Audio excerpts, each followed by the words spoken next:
hello and welcome everybody to the very first Back to Warcraft FFA Fight Night. It is Monday, it is 8 p.m. and this is, as an aficionado of FFA, should mark in your calendars because we're gonna be here every single Monday at 8 p.m. for you guys out there to bring you some FFA. Exactly. That's exactly what we're doing here. And we is me and RulaZ. Welcome, mate. What's up? I am pretty excited that we are seeing each other more often than just once every quarter. Yeah, I mean, what's better news than this? It's amazing. Thank you so much. Yeah, in the past, the W3C finals, there's always some negative Nancy's in the scene, right? So they were saying, FFA community, they get their finals, but they are not active on War3 Champions as a ladder. But I heard that you guys are changing that, and I want to fuel that initiative a little by giving more exposure to the FFA scene. Yeah, that's very nice from you. And yeah, that's right. W3 Champions has put so much effort into making for a great FFA environment. Like we have all the amazing W3 Champions features, like the reconnect feature and the perfect ladder and so on. And yeah, like these guys are amazing. Like in Battle.net, there are just so many issues, and the only advantage of Battle.net is the player base. So yeah, it's great to change this. Like this would be pretty much the last thing that W3 Champions FFA would need in order to outvalue Battle.net in all regards. And that's what we're doing here every single Monday. If you're new to FFA, if you skipped it for now, don't worry. We're gonna introduce you to this beautiful game mode, which can be a little bit hit or miss, but RulaZ, as the organizer and master of ceremonies, will of course make sure that we will get more hits than misses. First and foremost, this has a prize pool. Every single Monday we set up a matcherino. As you can see on my left or right hand side, I don't know, there's two sponsors in rotation that are connected to the matcherino. You see it right there, almost there. On the right hand side, that's Yugami, and that is Jawa, and that is also text now. At matcherino you can make full use of the right hand side. Follow them, subscribe to them, and every action you do is adding a little bit of change to the prize money, and also just viewing and clicking on the links in the chat helps the prize pool as well.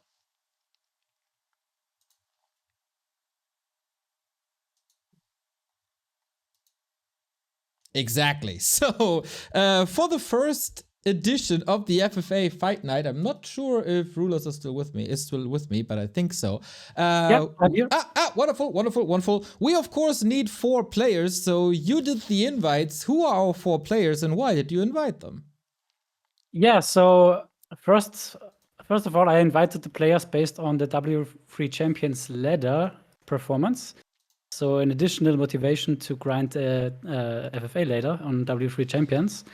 And currently, we have Neutron, who is not available this week, but maybe next week, he told me.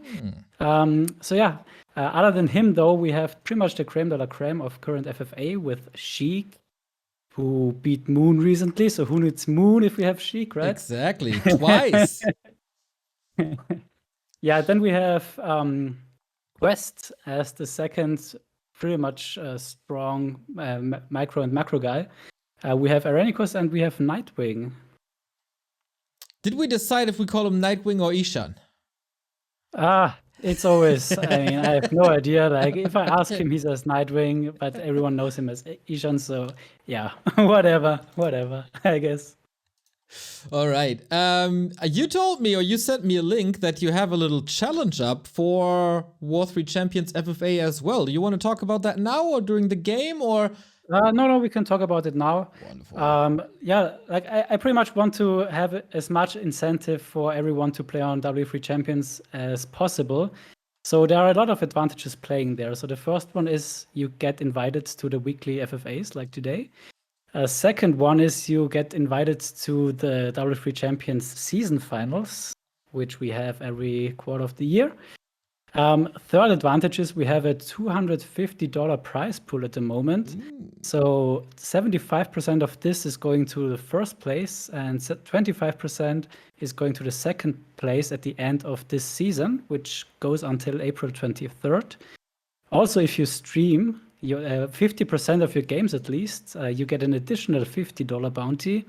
And if you are providing game lengths under 70 minutes on average, you get an additional $50 bounty. So yeah, prize pool is adding up. So if you play a lot, if you stream a lot, and if you are good, you get a lot of advantages. And yeah, you support the greatest game mode that Warcraft 3 has.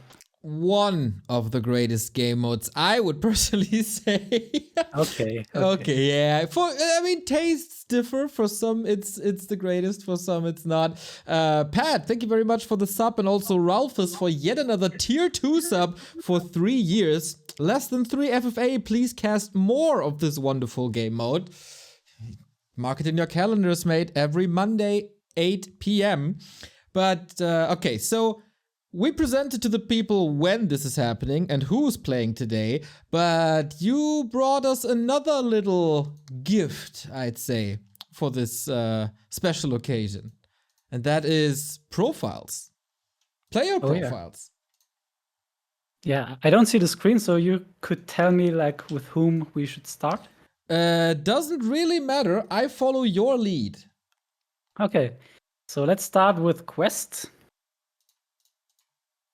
All right, so Qwest, pretty much the best undead in FFA currently. And I have also put up some stats. Like, these are pretty much the most important skills an FFA player should have. Like, there's the micro-macro aspect, which is pretty much the single most important one in solo. And Qwest is pretty much, I think, one of the best, if not the best, in terms of micro-macro. I mean, now that Moon plays the ladder, it's a little bit close, and also Neutron is there. But other than that, I think Qwest is among the top in this regard. So I would give it a 9.5 out of 10. The next really important thing in FFA is survivability. Qwest gets an 8 out of 10 by me because he oftentimes lets his base die and then is quite greedy. Like, we can see at the bottom, his trademark is that he is very greedy. There's the special Qwest BO, which is Necropolis first and then tech without an altar oftentimes. So he's super greedy when it comes to the opening, but also when it comes to building, he is very greedy. Like, we saw it before. He has 30k gold, lets his base die, and then he is left with one single necropolis on the map. And if then 3 sappers kill this necropolis, suddenly you lose with 30k gold. So he is very greedy. Like, he is pretty much always on the edge of everything. So super efficient, creep route, super efficient BO.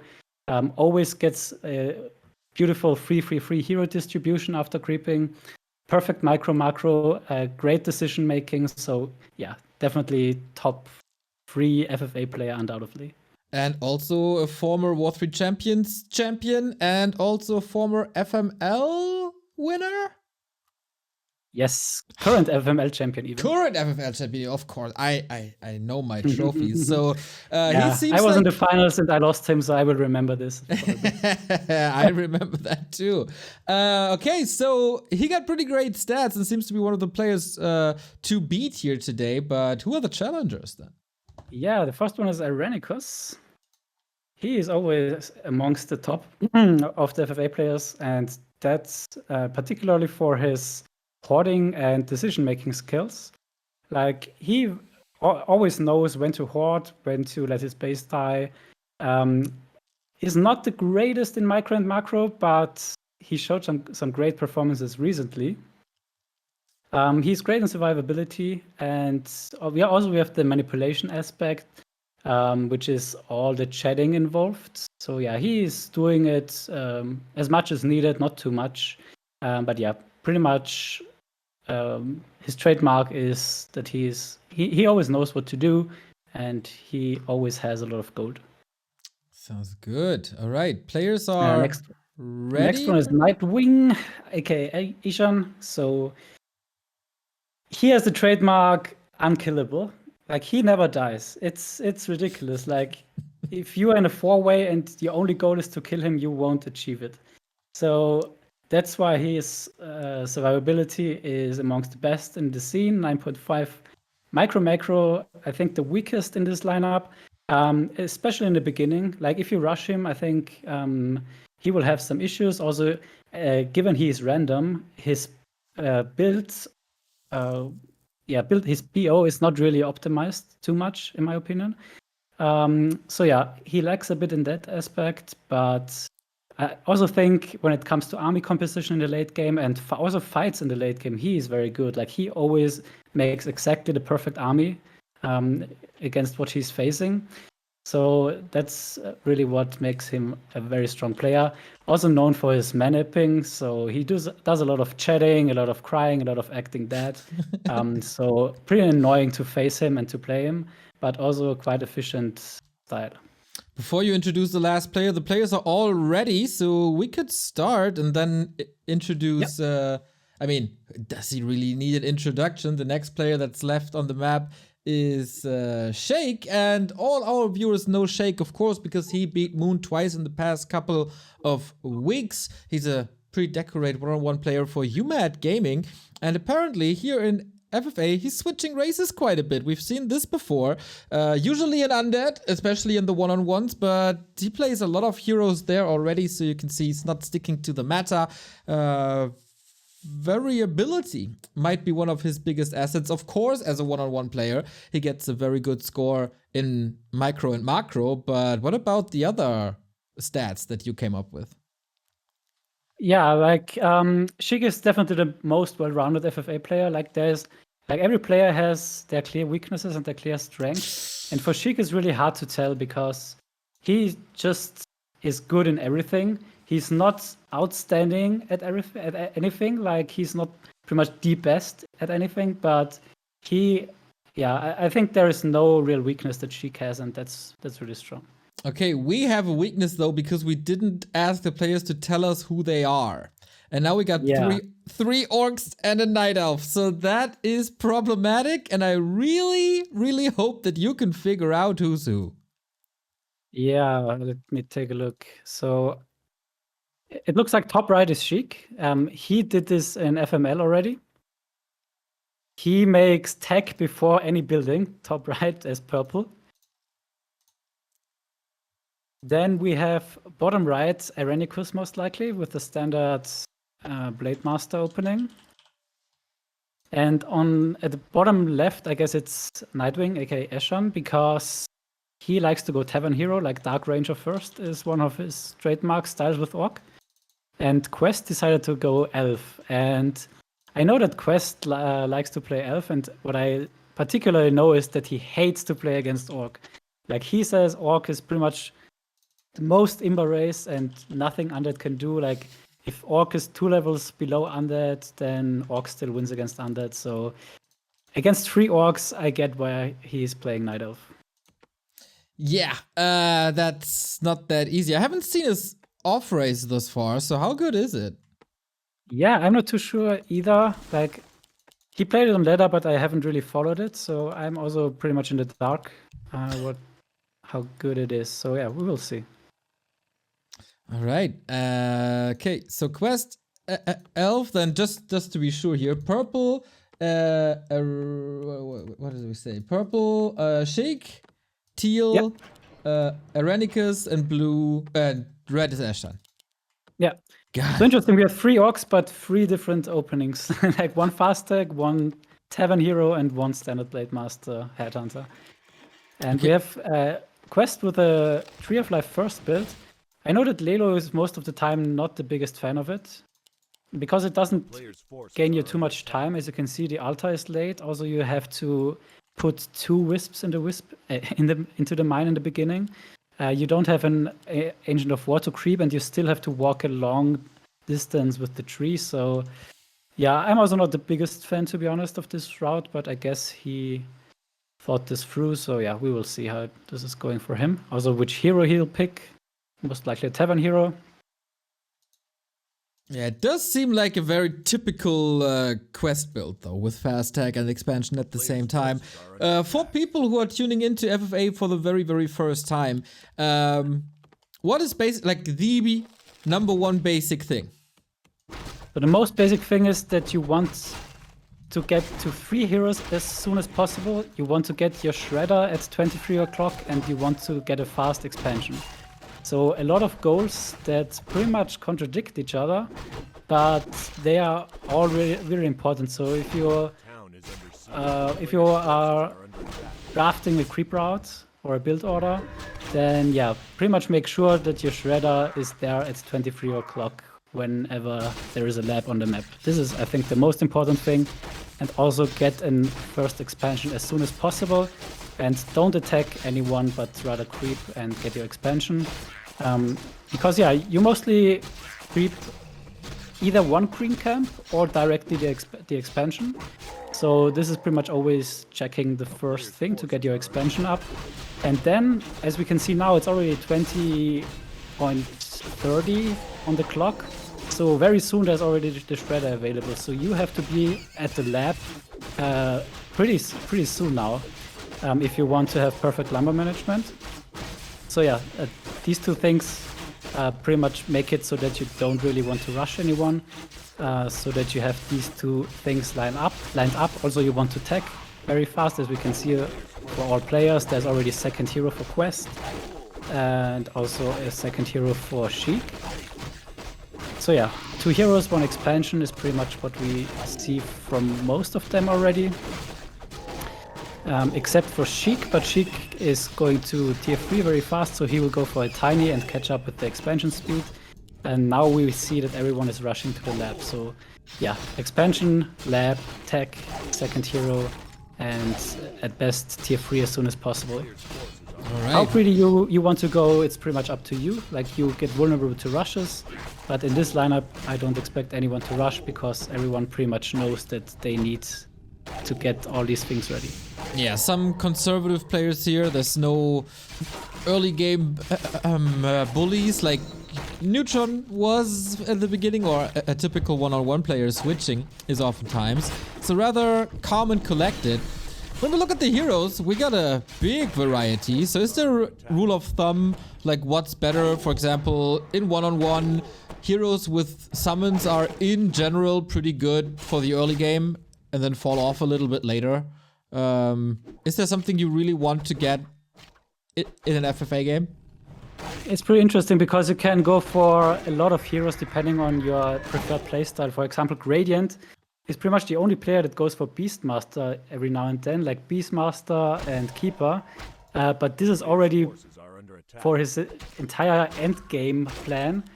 Because in the end, as we know, when it's about building, hiding and stuff, it's very nice to have a lot of summons to attack the buildings, to kill the buildings, and also the Hawk to scout the buildings. Same for Farseer, like the Invisible Wolves can also be great in the very late game, also Farsight, and also the Owl from the bottom. So yeah, dependent on the lineup, I think. A lot of player decides on the heroes, also dependent on your opponents. Like, for example, against human, AoE heroes are always very strong. And also in massive air battles, AoE is very important. So for Orc and Undead, I think it's the most basic, because they mostly always go for Blade Master, Shadowhunter TC, as well as DK Lich and Dreadlord. Human pretty much always goes for Archmage and Paladin, and then has either Mountain King, Alchemist, or Panda second. And Night Elf can pretty much blindly decide which heroes to go. Okay, but for orcs there's a little bit of a difference, right? Because I heard that in FFA, mirror image is really good. Yeah, and it's getting buffed even more now, so wow, I'm not sure how this will end, because orc is at the moment, I think, considered by a lot of people to be the strongest race.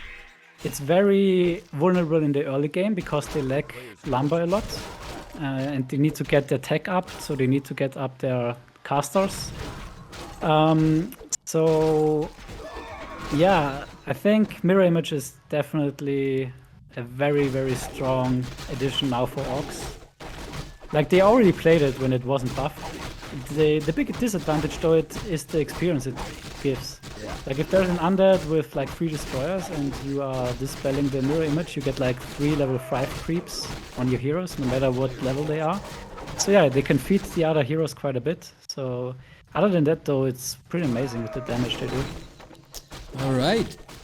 Big question always for the late game. Do we have mercenary camps? Not mercenary camps, marketplaces on this map. There is no marketplace on this map, so that's bad for the Orcs. So if there's a marketplace, then the Blade Master can get really out of control with a lot of Helm of Velos is the best item.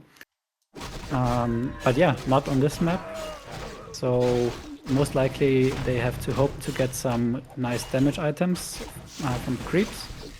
And yeah, at the moment everyone is trying to set up their second expansion. We can see Qwest and Airenikus already have it. Oh no, Eshan's finished as well.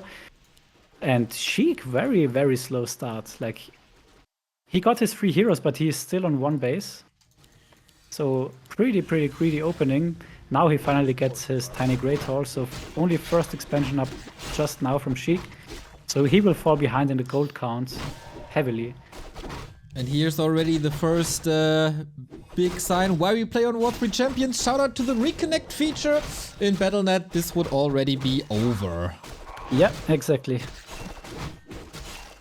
Alright, Sheik was pretty busy with his creeping at the laboratory, but it gave him a great item. He got 2 auras already.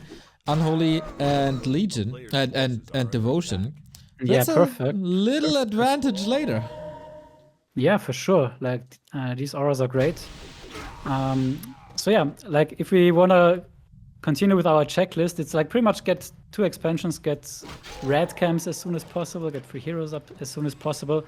And then I think the earliest rush timing is pretty much when the night comes. So this is about 11 minutes 20 when the second night arrives. And that's pretty much where you should be ready to phase aggression already.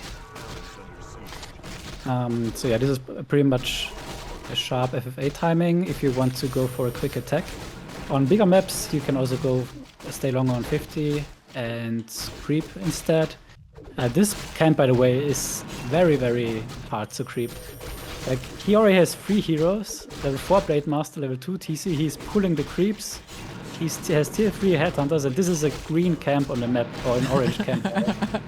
Yeah, we saw the first creep camp there with the commander, or what's it called, was also pretty tough. Yeah. Also see how Eshan crept it, 3 red heroes, red headhunters. It's just such a hard camp. Like, if you don't know the map, you will lose everything. Guaranteed the first time you go for it. And even now, like, even if you know it, you still can lose heroes here. Because that's another thing for FFA players. They have to stay on 50 for a long time, so they don't have a lot of units to creep, and they still want to creep the red camps. So it can happen that you lose heroes to creeps. It's not necessarily because FFA players are so bad at creeping, but they have to be very greedy because they have so many workers, they have shredders, and they don't want to go above 50 before the creeping ends. So yeah, it can be hard to creep some of those red camps. Yeah, and these creeps are obviously a little stronger than what we have in one-on-one. With Ankh and Chaos damage and Reju and everything on them. Yeah, so Qwest is going for a really strong round hero combo, like double AoE and Keeper for... Oh, this was close. Ooh, spell shield though. The Tinker, 6 HP. Yeah, all calculated. Qwest is a pro. Yeah. And there you really have to creep on the edge if you only have 50 supply for the red camps. So yeah, pretty quiet game so far. And we can see Sheik. I mean, I'm not sure. I really don't like this build order by him. He has 1 expansion and 400 gold. If you compare to Airenikus, he has pretty much the same tech. No, he has 2 expansions now. 6k. What do you mean? Yeah, he has 2 expansions now. Okay, sorry, I didn't see. Yeah, okay. But still, he's massively behind in the gold count. But he has a better balance of hero levels. Like, having 3-3-3 is pretty much what you want. And Qwest is usually always the best in it. But it seems like there are not enough creeps yet. And yeah. The orcs, of course, have a very good creeping here with the headhunters, as we know it from 1v1. Yep. And also Blade Master damage. TC can tank a bit. You got healing. It's all not too bad. Eshan already with the next expansion set up. Not mining yet, but we're getting there. Also Sheik with the next tiny in his inventory. Yeah. And it's the second night and everyone started pushing now except for Sheik. So Sheik, the only one who's greedy. Damn, this is quite and interesting this can bite timings. him. Like, losing an expansion is very expensive. Like, as Orc, you buy a tiny Great Hall with 600 gold, and you have 5 peons, which is like almost 400 gold.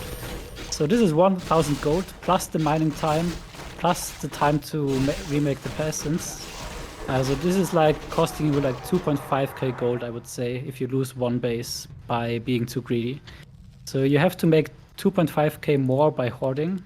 So more by being 50 instead of 80 to make it worth not breaking up. All right. Thank you very much for the sub, HCRA or Hukra. I don't still after 18 months I still don't know how to pronounce your name, but I'm still very, very thankful for that. Trian's getting killed. Next expansion coming up. Big army by Qwest. He said 80. Does it make sense even to stay at 80, or will you go into 100 anyway? It depends. Like, I'm also oftentimes not quite sure what to do. I think for the most part, if you are in 2 expansions, I mostly like to go for an 80 supply push. But if you have 3 expansions, I like to go for a 100 supply push. Just because you have a better resource to rebuild. Gotcha. We check the gold real quick. Eshan, 2600. Very low for FFA players all around. 3k, but almost 100 supply for Qwest. Yeah, and what I told you in the player cards, it says that Airenikus is very good at hoarding. Like, as you can see, he has a 5k gold advantage over Sheik at the moment. And he's killing one of his expos. Yeah. Like, he has plus 15 supply and yeah, plus 5k gold. So I think even better hero levels. Yeah, way better hero levels, like plus 2 levels on the Blade Master. Alright, Qwest and Eshan leave each other alone for the time being, just more creeping. And Airenikus is the #1 aggressor with Bloodlusted Tauren, level 4 TC, level 5 Blade. Yeah. And he's doing it very well. Like, he's already going with the peons to the expansion. Like, if you are aggressive, you need to get an advantage out of it. And yeah, if you kill an expansion, you should definitely regain your own immediately. And yeah, that's well done. We had a little counter push by Qwest. With only bad riders, he took out an expansion by Airenikus, so getting a little bit revenge there, but being set up immediately, this time with towers. Yeah, the bets are nice to kill the expansions, but they do nothing against this army, so it's a little bit of a base race situation, I think. Like, both will take heavy losses without getting too much XP out of it, I assume.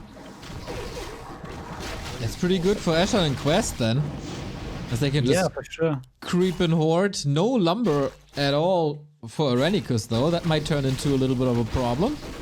Oh, but Qwest is on 100 supply now, and Eshan is going on him with 80. Okay. Nice detonate against the Skellies, but that expansion will fall nonetheless. Second expansion by Sheik torn down. And lots of towers in the base, but I'm not too sure if that will help him. First little fight, Stomp not hitting too much. Stasis traps coming in. Heal wards as well. A very nice defensive position for Sheik here in the towers. Shadowhunter needs to be a little careful. More heal ward, more stomps. Yeah, these towers are not too close together, so they can't be hit by like Earthquake or something. Even though we don't have that in the game anyway. Well spread Shockwave comes to mind. And looks like he can hold. Yeah, that's a super annoying situation for Airenikus because he's losing all his expansions at the same time now. Ooh. And the big fight now on the left brewing. 100 supply versus a little bit over 80, I think. Oh, that's sick. Alright, TC will will now the AoE fall. is hitting past the chimps. This is not looking good. And yeah, Eshan has to TP out as soon as possible here. In the meantime, fight continues. Spike barricades, another little help. Airenikus is losing more and more and more HP. Really not that great for him fighting into all the towers now. Also the burrows, of course. Heal ward trying to get some HP back, but this pretty much failed. Yeah, and that's one of the biggest disadvantages of Orc. Like, they are so bad to fight towers. Like, you have the Chimeras for the Night Elf who shred towers. You have water teams, tanks, Dragon Hawks as human. And yeah, as the Orc, you always have to take the hits pretty much. And this can be very costly here, fighting into so many towers. It's still not over yet. Some nice saves onto the walkers. What do we got? Supply is pretty damn even, so if there's a hero kill, that's huge. Of course, the Blade Master for Airenikus a lot better with like crits around 300. Good dodges with mirror image, constant revives always. And Eshan and Qwest, they continue to peace, I guess, or rebuild their armies. Yeah, Airenikus' base is getting taken out here by the bats. They lost a lot of production already, but he managed to secure at least 2 expansions now, and Sheik only on 1 expansion, pretty much broke on 50 supply. I'm not sure if I like this game by Sheik at all. Well, he can kill a lot more, that's for sure. Sends out a peon, but he will see that the bottom right is fortified again. No towers anymore by Airenikus in the main. Ooh, the Shadow Hunter on the left now, 87 supply versus 100. Ooh, sick! Means justified by all the bats, but it's not enough at all to stop them. Yeah, Hippos... all but 2 Kims are dead now, so all the Hippos are not doing too much now. Oh, but there is a reinforcement of Gyms. Oh, that's so big. All that magic damage. Melt, Kodo Beast, melt! Level 5 TC as well. Shadow Hunter in trouble, getting burned. But the heal wave is ready. Level 5 on the Panda now as well. Looks to be a great fight once again for Qwest, who forces yet another town portal. Is there another nuke? He's throwing everything at this TC, but that doesn't work. Yeah, pretty action-packed game. Like, Eshan on 160 gold. I've never seen this in my life. Qwest on 19 gold. What the hell is going on? Yeah, we've casted FFA with like 50,000 gold or something, so seeing them on 3 digits, it's mind-blowing. In the meantime... Yeah, only Airenikus is always rich, and he still is on 4k. But he's lacking lumber, but he has a shredder, I guess. Next expo taken out on the left-hand side by Qwest, but also one of his mines is gone because Eshan sent a shredder to the entangled gold mine, so there's no mining going on there. Nice little move. Yeah, and Airenikus is still in this phase. Like, the towers are nice, but they are not in the back, so yeah, the fortress is still under heavy pressure. Okay. Can you rebuild? Oh, 63. It doesn't look like 63 at all. But yeah, Sheik... the shop is nice, yeah, so the shop saved Sheik his place here. Okay. Gyms continue finally at Town Pole, so that fight took like 2 minutes or something. What are the hero levels? We have, ooh, Dark Ranger close to 6 already, I've missed that. Pretty sick. 5, 7 to 5. Qwest continues his rampage here. Being intercepted, bats almost taken out. They can't connect. Nicely done. Ooh, nice. That was a good trade now. Really want to throw them into the hippos, does he? Yeah, he was forced to pretty much, because if he would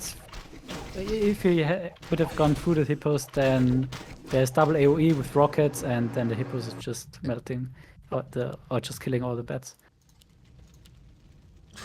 Okay, sick game. 4 mines for Qwest. Okay, so Qwest offered peace. Okay, that's maybe a thing that we should explain to non-FFA viewers. Yeah, exactly. Like, as you can see, both of their gold is really low. Like, they are pretty low supply, so Qwest is in no upkeep. So whenever you are fighting and after the fight you are in no upkeep, it's nice to stay there because you are on 4 bases, so you will regain gold very quickly. And so you usually want to offer peace to your opponent, and your opponent has pretty much the same idea. So if he is on no upkeep or very low supply and very low gold, then he's also happy to agree. And the big thing is you don't know what's happening on the other side, because as you see here, you are very focused on your first opponent, that you're not really able to scout the other side, like who is ahead and so on. So it could be that on the right side, Airenikus just killed Sheik completely, or the other way around, or someone or both are hoarding and are already at like 15k gold. So you're always, after such a big fight, if you are in no upkeep, and especially if you have no gold, you're pretty happy to piece for a bit, regain your gold, and scout on the other side of the map what's happening there. That's pretty much what's the piece about. All right, Qwest. Sheik still in the bad position with only 2 gold mines and low supply, so he's very reliant on low supply count. But Airenikus, I don't think he's gonna accept that. He stays at 80, still has the chance to push up to 100 and then push again. But yeah, it seems like they're both a little unsure of what to do next. Yeah, usually in a 4-way you don't like to piece. Because there's mostly no advantage, but if both players are even in a fight and are out of gold like we had here, it makes sense for them to go piece and regain gold. But it's always a very tricky situation now for the other 2 people. Like Sheik and Airenikus know that the other 2 guys are piecing, so they will not fight each other. So it could be that they will go on you. So I think a smart thing is always to also ask for piece immediately as soon as one side is piecing, because you're just risking to getting 2v1s too easily. Like for example, now also Qwest could go on Sheik, or Eshan could go on Airenikus, and then they would be in a pretty bad shape. And as it is now, the right side is fighting and the left side is hoarding, so that's also not a very good situation for them. So it's pretty much a good spot to piece for Airenikus and Sheik and just switch up opponents. So you piece with your opponent, and then, for example, Airenikus going on Eshan and Sheik going on Qwest. Alright. Just so that there is no chance for a 2v1 and no chance for others to hoard too much. I guess Airenikus has a different idea. He wants to and I don't think he's getting out too much, because this base is just very Stein-ish. just here for the counterboxing. But yeah, if you are camping, you lose your expansions like Sheik is. We've seen that a lot recently, even at Meisterschaft, so that's good. Creeps are getting involved too here. Eshan owns half of the middle. That's quite a lot. Yeah.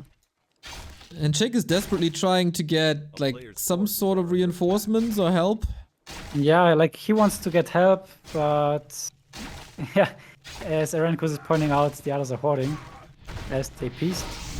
And yeah, that's why in a 4-way, if someone is piecing, you should definitely piece, just to not give them too much room. Because now Eshan and Qwest have amazing heroes and don't get punished for hoarding.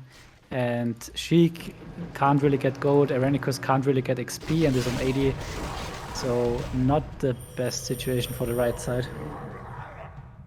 Everything can always turn, of course, especially in the hero arena later. As this is just setting up the late game at the moment, basically. Yeah.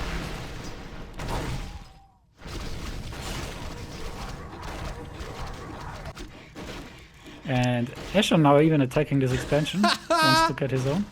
Okay, so that is not not necessarily what Sheik was hoping for. Yeah. A player's forces are under attack. Really rough spot. He's down to 1 base now.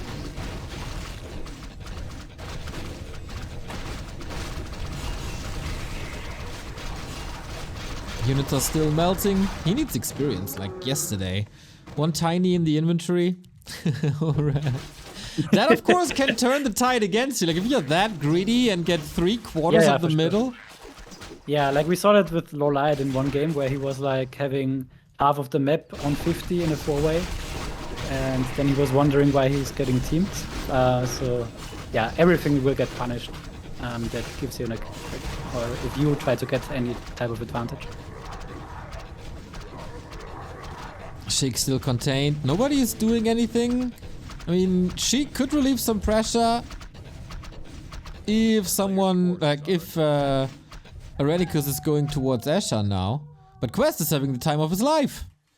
Nobody's threatening him. He's on 4 bases. So far, the game is all in his favor. Yeah, and now we see the great thing about Orc. You say nobody's doing anything, but look at the red dots on the map. Like, Eshan is happily map hacking the entire map now during this break with the sentry wards. Yeah. And they last, like, what is it, 6 minutes or 10 minutes? 10 minutes. 10 minutes, yeah. Absolutely I mean, ridiculous. it's not a lot for FFA, but yeah, you can do that 10 times in a game. Yep. Alright, there is a small fight. Airenikus on Eshan. But yeah, just fighting for a creep camp. And Airenikus obviously is winning this. Yeah, Another Qwest. circlet. So taking a look at the Blade Master items for Airenikus, Claws +9 is nice to have. A staff, yeah, I really like it. Like Moon is playing with a lot of staffs of teleportation in FFA. So I guess a little bit inspired by that, and I think it's great because heroes are so important. Yeah, maybe a lot of people don't know that yet, but Moon diving into FFA a little bit recently. Yeah, it's really funny. Like sometimes he plays just with no chat, ramboing everyone, and yeah, if you kill his base, he's just still ramboing the one he was on. But sometimes he's also trying hard, like he's chatting a lot and asking for help and like how you should be playing. So it's pretty fun. It's pretty fun to play against him. Maybe we see him in one of these matches down the road. For now, nice. we only see a lot of wards everywhere. Is Qwest running into an issue that he doesn't have much knowledge about the map? Yeah, I think so. I mean, with Tinker and Panda, you always have to decide between Keeper or Podem. Keeper giving you the lockdown with the Entangle and also the Thorns Aura, which is great against air. But not necessarily against Orc because there is no melee air for Orc. So I'm not really understand Thorns Aura level 3, to be honest. I think it makes more sense in Elf Mirror and versus Undead. So yeah, usually you want to go for the Podem, I think, in this situation.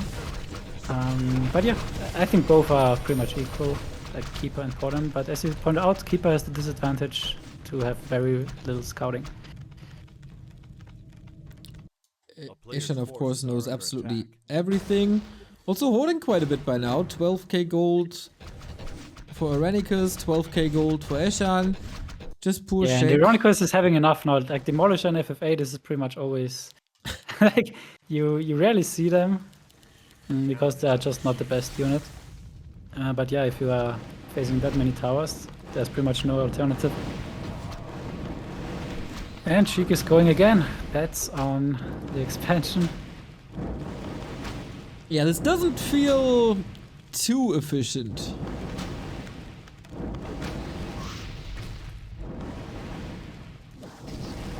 Oh, Sheik doesn't even have the burrows anymore to completely rebuild and be competitive. Yeah, like Sheik wants to get into the freeway, but 2 players are hoarding and 1 guy is stronger than him, so it could be hard for him. Yep, he's also not that rich. Only 1/3 of gold of the others. Has to show some micro now. Going for the Demolisher pretty much immediately. There we go. So bye-bye Burning Oil. Stomp was super nice in the back. Oh, mate. He has so little and everything gets killed nonetheless. Yeah.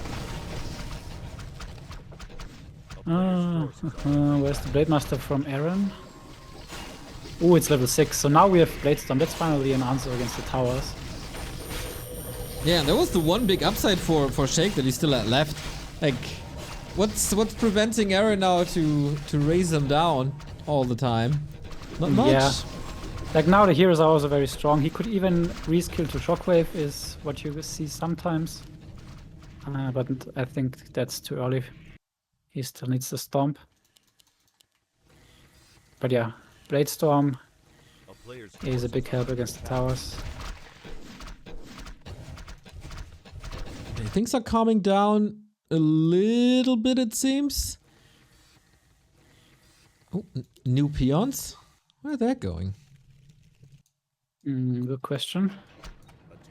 First mines are empty on the left-hand side. Yeah, and Airenikus still heavy lumber issues. Oh yeah. Oh, that's not good.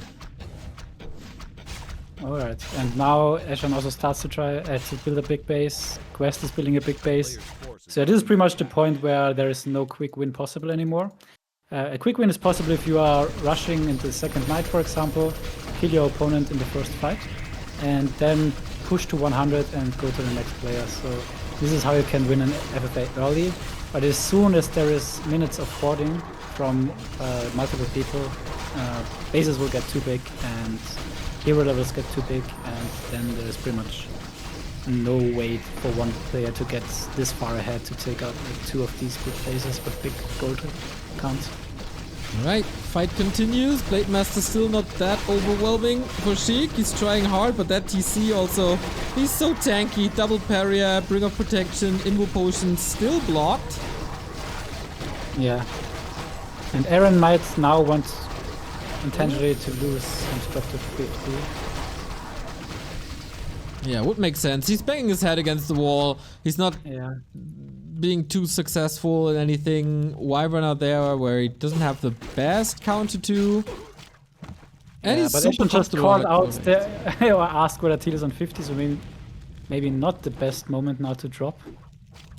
If you were on 80 the entire game. And still having 15k gold though. What about the gold for Qwest? 18k, getting a slight win here. 16k, just Sheik still. Yeah, broke. Airenikus mined the most mines, but on 80. So he still has a decent amount of gold, but not amazingly much or more than the others. Now it's Sheik continuing to attack. Little aggro maybe. Yeah, Sheik is now on his last goal. Like, there is no way to get any more gold in this game for him, it seems like. True. Yeah, no open gold mine. The Airenikus is mining everything that's close to him. No one else leaves the gold mine open. Problematic.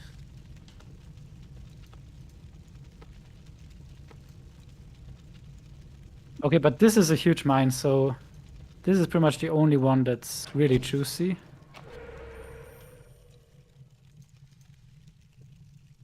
A player's forces are under attack. So Airenikus definitely wants to defend this one. I mean, at this point, there's not too much Airenikus would gain by breaking Sheik. And because it's pretty much only towers and they don't give too much XP. So for him, I think it's fine to just mine here and not lose units to the towers in this main. The Wyvern give quite a bit of XP, so he wants to take them out quickly. Yeah, sure, nice.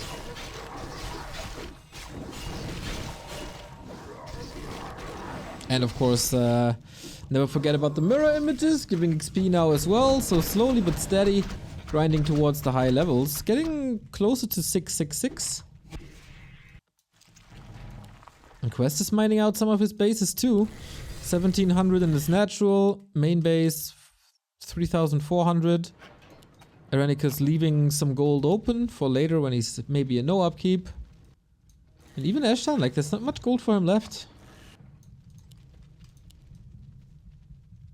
Yeah, and this Blade Master will be a problem in the late game for both of the others. Like, Tinker level 6 is super annoying, like level 6 plus with the Robo form, because it's so hard to kill. But Orc actually is the race that can deal with it the best. Like for most races, they can't really disable mechanical heroes. But Orc, they have, like for example, if they TP, if they use the TP staff, there's pretty much no interruption for all races except for Orc. They have Ensnare, and that's a great tool. And they also have the Orb of Lightning, which slows them down. But yeah, we have a small fight here. Yeah, he wanted to take out the one Demolisher, but didn't succeed in that. So yep, Ensnare is online. Stomp basically used as a counter stomp to keep that TC up. Wonderful dodge with an Invo Potion. You can see Sheik skills in one-on-one and in these micro fights. Finally, the Demolisher drops. So is the Torrent, maybe? Finally? No? Okay. Yeah, and it should be fine for Airenikus to trade Bad Riders with air. because he's way richer than Sheik. Yeah. And yeah, Eshan got away with the free middle expansions. Qwest kind of passive. He was happy with his free expansions pretty much, and still managed to get up to 23k gold. I think at this point the left side should fight again. Like, I mean, both have a lot of gold. There's no goal on the map. So yeah, I think there's also no danger that they get interrupted and killed. So I would just say they should get a little bit more experience on the heroes, fight a bit, entertain us. The town is under Exactly. Where are the heroes even? I don't see them. There we go. 555. Tinker close to 6, really good. The other hero is quite far away. a player's forces are under attack. Just Airenikus and Sheik going at each other.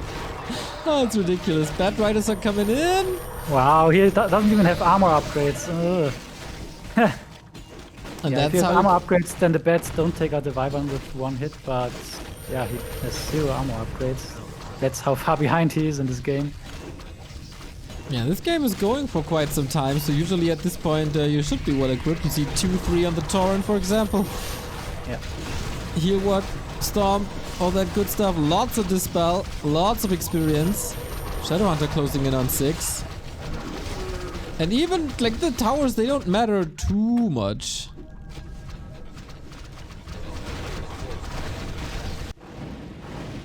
Yeah, and that's what I said. That's like Sheik was pushing as last,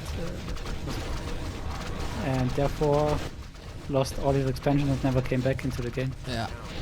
So far, at least. Waiting for some magic, but magic is summoned by Airenikus. That's the Blade Storm by towers. More XP, Yep. of course. Also, the left side Qwest comes Yep. in. Like, what the hell? A player's forces are under attack. Ganging up on the weakest player. No honor, these FFA people. Yeah, I mean, I think it's fine at this point. There's no reason that Sheik should live here in this game. It's fine to kick people when they're down. Yeah, exactly. Bully. Disgusting bully attitude here. But yeah, I mean, game-wise, it makes a lot of sense. So far. Yeah, it's just the principle of nature, right? The weakest link is oftentimes not making it. Okay, Mr. Darwin.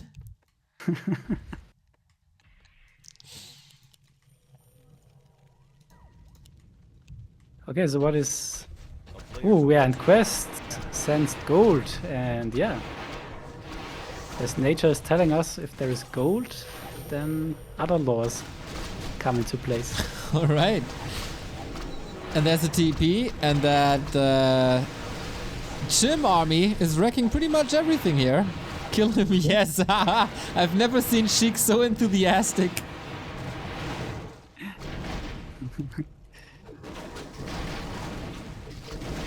Alright, so now they're ganging up on Airenikus as they see how much gold there still was. That one's denied. Another base here on the left-hand side torn down. How far did they push it?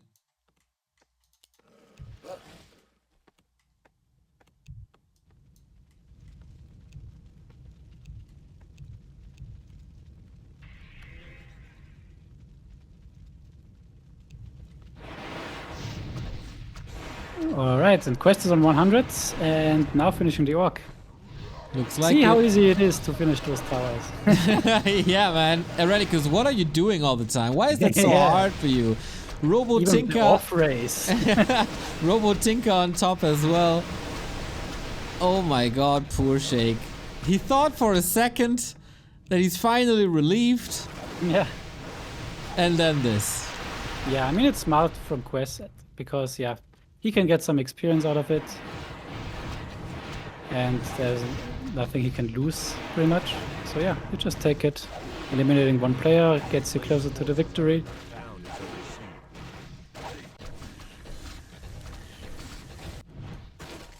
siege. Sheik already threatening a little bit. He can revive at least once, but then he's out of gold. Yeah. So next rule for FFA, be opportunistic. That's pretty much very, very important. Like you can fight someone for 1 hour straight and yeah, then suddenly you peace with him and 2v1 the other. You just always have to do what brings you closer to the victory. That is way too reasonable, and of course we know we have feuds going on, so usually people don't do the most reasonable thing. Yep. But And for now Eshan- Eshan though on Qwest, because Qwest pointed out that Eshan is on 40k gold and people don't really like that. It's only half true, basically, but Exactly. And did I see a charm? It looked like it. Yes, level 6 Dark Ranger already. Look at this inventory. Blade Master would like this. yeah, she got a lot of claws. I can't find her at the moment. There we have her. Yeah, Plus AoE though 46. against yeah is pretty strong. Sick Shadow Hunter! Got a TP out. I don't think the damage is enough on the TC with the breath. So close, Wow, so 26 HP. Oh boy. Double level 6 now for Wow, Qwest is so heavy Qwest. on chimeras. So many chimeras. Wow. That's basically 80 supply or 60 supply chimeras. And he gets the expansion on the right hand side. Sneaky. Yeah, I mean, I guess it kind of makes sense because they are the tankiest against bats, and versus Wyvern you have the Drunken Haze Breath of Fire plus rockets, so you don't need too many anti-air units anymore. If you hit the rockets and if you hit the Breath of Fires. We've seen FFA not a single rocket.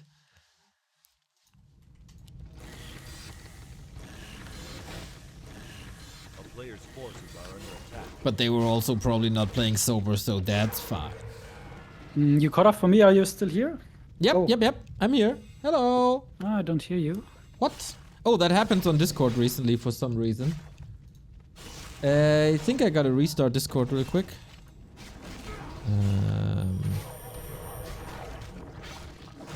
I'm calling you again. Yeah, try to get rid of Discord. I don't even see the item anymore. Sorry. You see the elimination of Sheik, probably?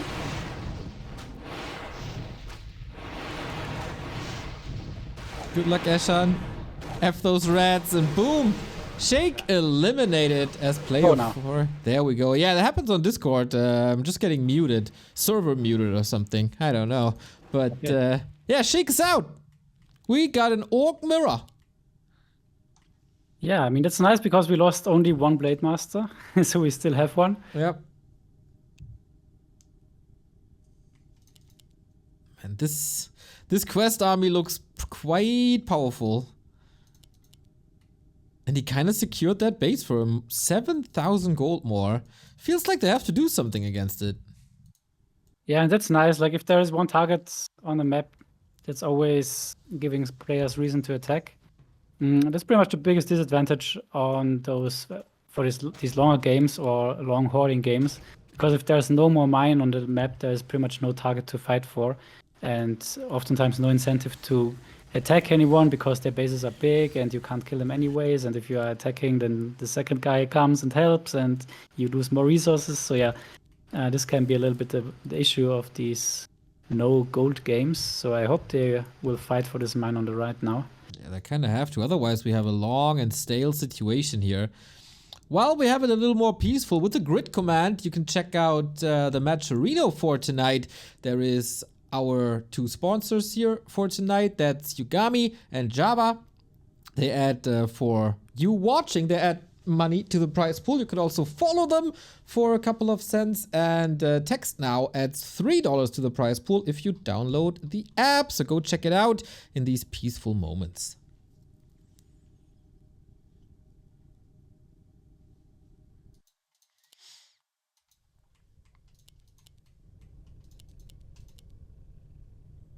All right, so I think Qwest is not moving an inch, right? Because why would he? He has to defend this base, or wants to defend this base. And the others Yeah, exactly. Like kind of figure out what to he's do. the one who doesn't have any reason to do anything.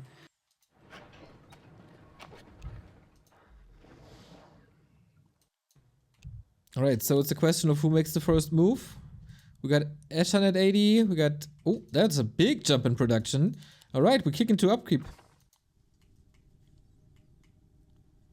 Yeah, like there's no gold, so it doesn't matter if he's on 50 or 80 or 100 because, yeah, everyone knows that he has gold, so no reason to act dead or anything. But yeah, now both are moving towards this 3 o'clock direction.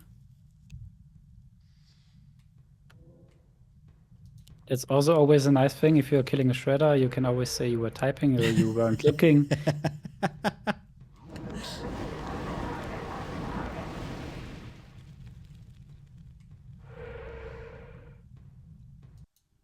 All right, so this could cost a lot of chimeras. A player's forces are Who makes the first move here with the army gets a lot of experience. Yep. But also Qwest is ready. Look at the inventory. He has 4 scroll of healing. Yeah. So, And rockets hits them. Yeah, very nice. Yeah, very important to zone out these bets. Like, if it goes very well, you can just Drunken Haze, Breath of Fire plus rocket them and they will never touch your air. But yeah, I think that's not possible anymore here. He has to tank the hits and use the heal scrolls. Ooh, very nice now, Tranquility. Uh-oh, not for much longer though. Had to be staffed out. One chimera is still up. Little overwhelmed with the bats. Now they go down, but still 3 chimeras up. Yeah, and that should be enough, I think. Charm. Haha, on a chimera. Nice. Can't detect the others though. That's a little problem. Maybe wanted the hippo, but didn't really work. Yeah, still a very close fight here. I'm not sure who's ahead pretty much. And Airenikus is standing here. Dark waiting. Ranger is so sick. Oh my god, look at her go. Yeah. The best anti-air that Eshan has. Uh-oh, I'm next thinking hex. now, is there a stomp? No stomp, but it might still be enough. Dark Ranger, too strong. Ooh, 7 and 6, sick levels. And Yeah. both lost pretty much everything. Like, Qwest down to 21. Can he kill the base? Oh, he did already. Oh, and the Airenikus is already setting up. That's so... the one not fighting. All right, let me take that. Yeah, I mean, I'm sure this will work out. what is Eshan supposed to do? He has like 30 pop less forces are under attack. out of Yeah, mana. There is still... yeah, true, right? Yeah, exactly. That's actually pretty sweet by Airenikus. What Yeah, about the nice. hero levels though? Can they turn Like, this around? as a viewer, you might ask, why did Airenikus intervene or backstep? And yeah, I mean, he could get some experience, but most likely, if the others see that he is coming, both will TP immediately. He will most likely not kill anything or not too much, and both will be immediately on him because no one likes to get interrupted in a 1v1 and just backstepped. So yeah, I think it's wise to not interrupt here, especially if you then can get the gold because others have too little supply to do anything about it. So you can see there's always a lot of these tiny decisions in FFA, like do I go in, do I take this expansion now, like what are the consequences, can I afford it, is it worth it? Qwest So everything is rebuilding. pretty much predictable. Like, if you are complaining that you're getting teamed in FFA, then it's most likely because you are playing too carelessly. You're just attacking everyone you see. You just want to get all the experience, kill the low units of everyone. But yeah, you have to think a little bit further, like, what does it do with the other person you are just hitting? A lot of And psychology mostly involved. if you hit someone, then they will hit you back. That's Exactly. pretty much We know how it this goes. from schoolyard. Exactly. And some people get put in the toilet. It's also something we learn very, very early on in life. Nearest childhood stories. Here we go.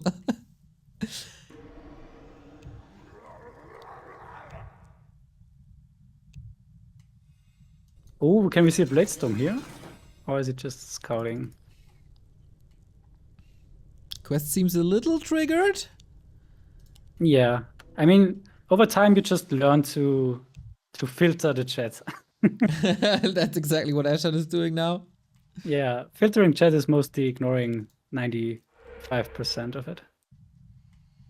But it's also 95% of the fun, to be honest. Photo for free. Okay, Qwest has all the ultimates up. Airenikus as well. Eshan as well. Alright.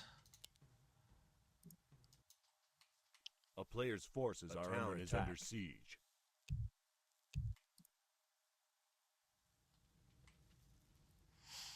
And Airenikus can just mine this entire gold mine. Yeah, now we can see the damage of spikes against the Tinker. Pretty much the best thing against the Tinker. It's been. Oh boy. Like, yes, Tinker is good versus buildings, but also the other way around. Yep. You're getting called out here for the player setup. Yeah, you take what you get. If there's no alternatives. A player's forces are under Ooh, there we go. Walk mirror. Nah, just poking a little.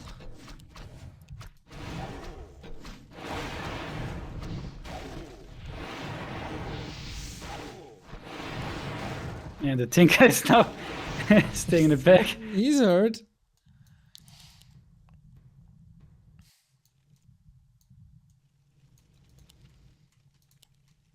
Okay, 15k for Airenikus and growing. 20k for Qwest. And of course no upkeep. And 100 supply for Eshan, so he's getting ready for something. Yeah, Airenikus is pretty much only trying to stall time, which he's doing nicely. I'm not sure why they let him mine. Like, they know that he had the most mines already. But yeah, maybe they are scared to fight him. Level 666. Not too shabby. And yeah, Eshan is now on 100 though. It looks like he's preparing to fight Qwest now, and Qwest is also pumping right in time. Alright, there we go. Bloodlusted Wyvern, Tauren, Bad Riders coming in, of course, against this mass air. And we'll be at 100 soon. We had some bears for Roar. And Eshan a little indecisive. While Airenikus is watching all of this. Yeah. Very nice ward placement. That's also the thing with two orcs in the game. Mostly one of them has vision, the other doesn't, because the wards see each other. Eshan is already going for the late game. Has a Zeppelin upright. Airenikus has a peon hidden. Also a Zeppelin ready. Can you build on these islands here? Like there? Nope. Very good.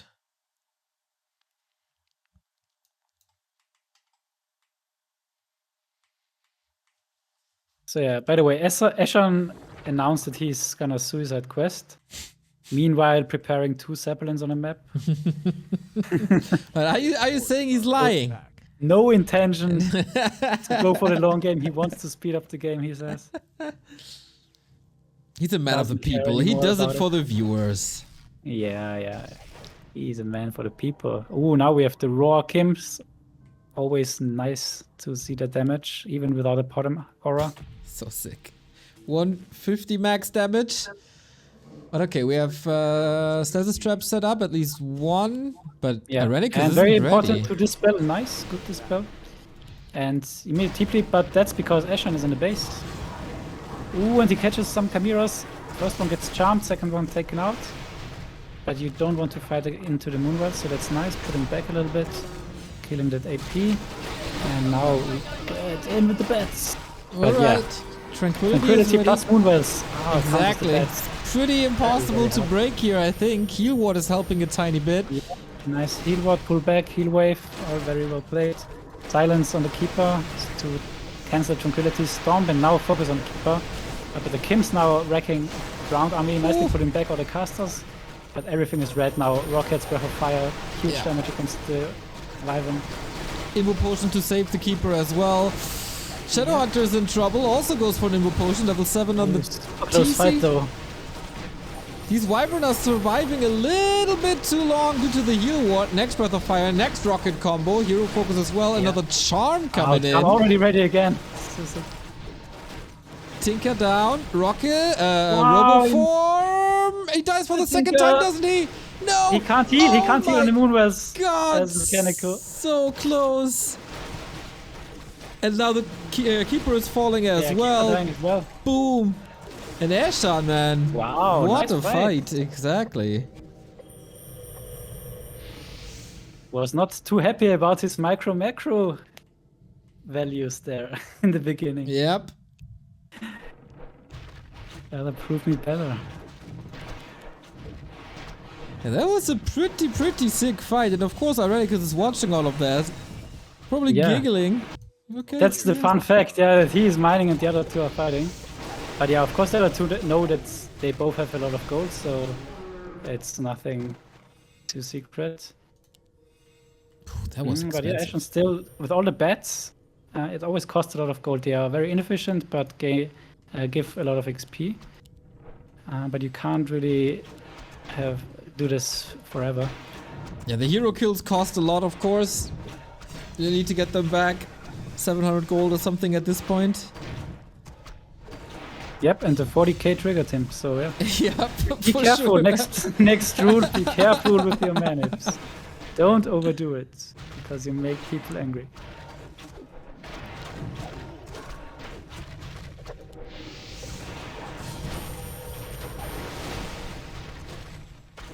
Okay, we continue to poke. Of course, this is the weak moment without the Tinker, without the Keeper. There's nothing really here to stop Eshan, so why not do additional damage if you have Chimeras?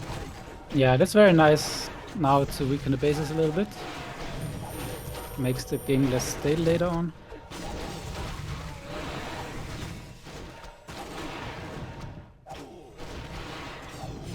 So yeah, this is the point where Qwest gives up space. But he has Chimeras. He's just waiting for the Tinker, and I guess then he will try to defend. And yeah, there we go. But yeah, Charm again. Big value shift. Charm. Yeah, in base races, having Chimeras, absolutely wonderful. Rockets don't hit a thing. Whoopsie. Yep.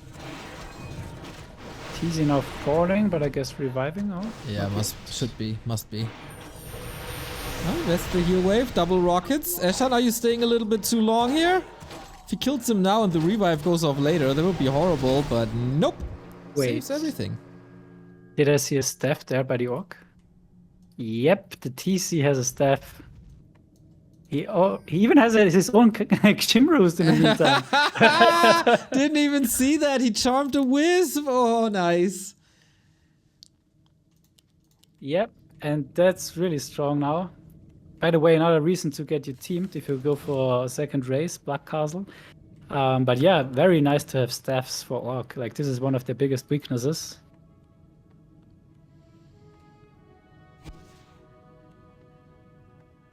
Is there anything else cool that you can go from get from elves? I think the wisps are a little better for hiding. Venom, a little bit more damage on the Dark Ranger. Yep. What else? I think Roar. Roar is nice.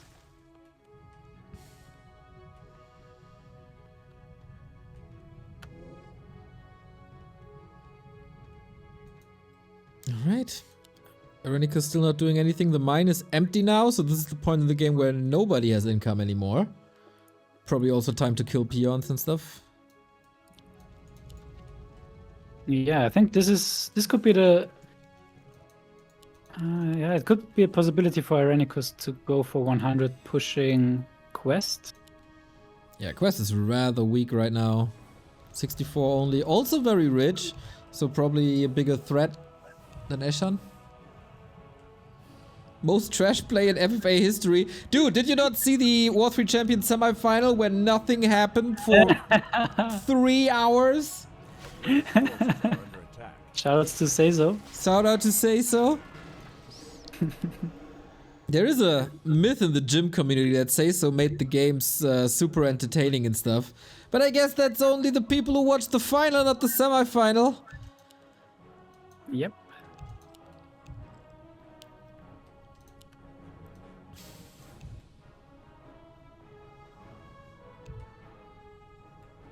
Yeah, you should definitely also play one FFA sometime. Me? Yeah, because just that you see how different it is when you're playing versus casting. Dude, I'm already overwhelmed when I play one-on-one and lose track of everything. Yeah. That's what I mean. Total Nah, feeling I'm of comfortable overwhelm. here. I'm very, very comfortable here in my casting chair.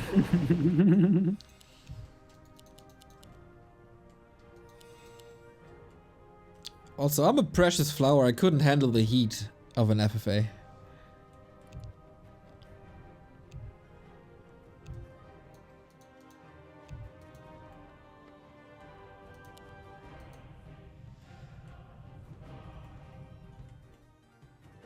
Yeah, for an FFA game, rather tame flames though. I've seen way worse, unfortunately. Yeah, for sure.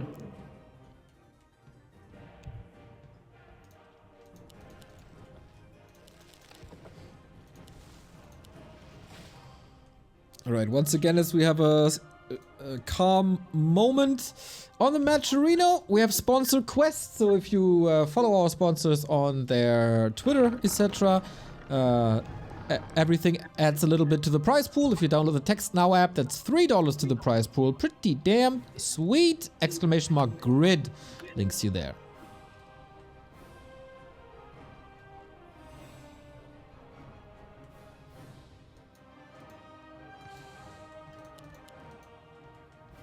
Yeah, and here we see a great FFA sense by Eshan. Like, Airenikus told them, like, how can he be rich if he was up against Sheik in the 1v1? And Eshan said, yeah, it looked like it wasn't too hard because he was just camping in the main.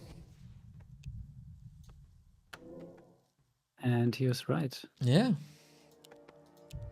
Ooh, we get Engines of Wind by Eshan now. And also an interesting thing of how different 1v1 and FFA are. Like, Lelo has this new idea how to balance undead. Like, did you know? Or do you know how?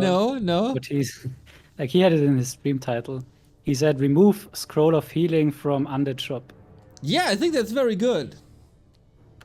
Yeah, pretty much the most useless thing for 1v1. Well, actually, there was a game. When was it? Maybe 2 weeks ago, maybe less.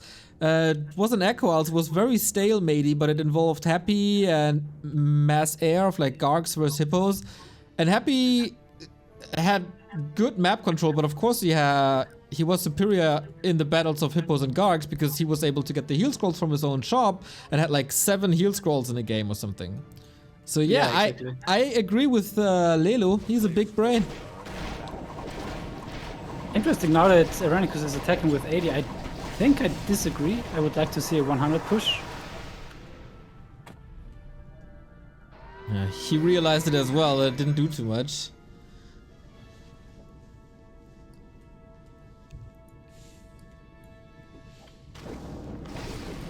Yeah, I think 80 is not doing too much here, and he also will lose more than if you go straight to 100.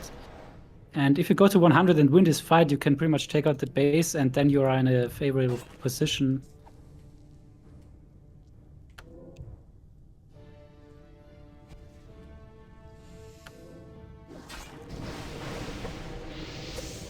Nice breath of fire.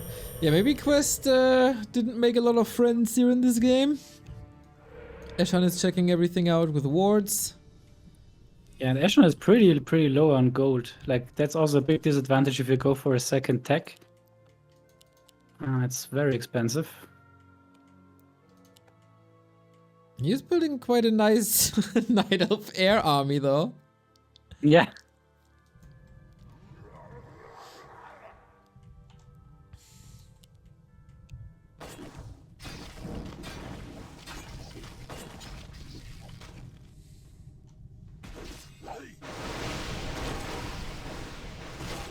Nothing really having the 2 rich players. Oh, are they committing now? Is he detonating? Not yet, not yet, not yet! Yeah, no. Ooh, yeah. Feels like he had to. TC is down, but gets revived.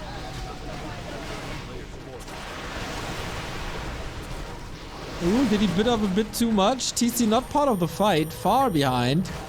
Qwest relatively easy holds here.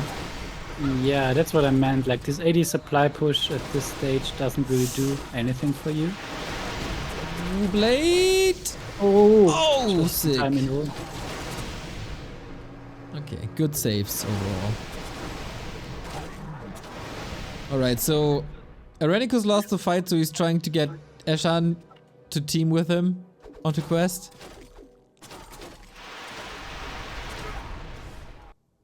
And I guess. Yeah, and you pretty much see the trademarks of the two players. Airenikus hoarding, like he's still rich. Qwest greedy, Forces are under not rebuilding anything of his base, except still having a lot of money. Yeah, this is the longest that I've ever seen Qwest with a base. Yeah. Okay, saved. Man, this game would have had to restart it 4 times now. Yeah.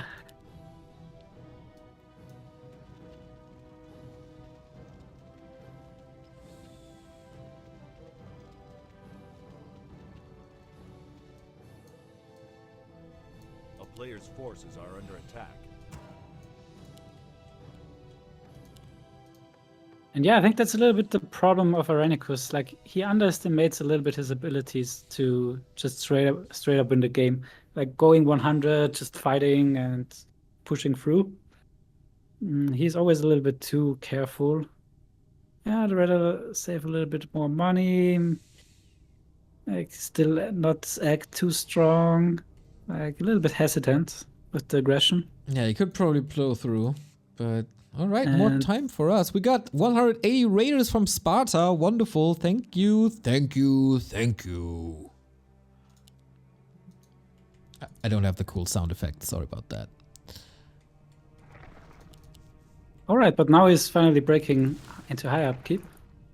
That's nice to see. Adding a nice army with some bats, some raiders, a Kodo, all the good things. Eshan is in high upkeep as well. I mean, there's no income, so high upkeep doesn't really mean too much. But you want to be at Yeah, 100 if you exactly. push.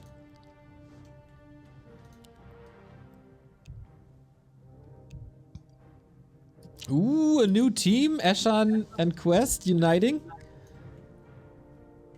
Yeah, that's also the thing. Like, if you're the strongest and not go for an attack or be too passive or too indecisive, you just get teamed because what else should the others do? Like, Yeah. should they wait until you do something? They can't really go on at you on their own, so they have to somewhat go together. And if you're aggressive, you can make sure they can't coordinate as well and get them one by one.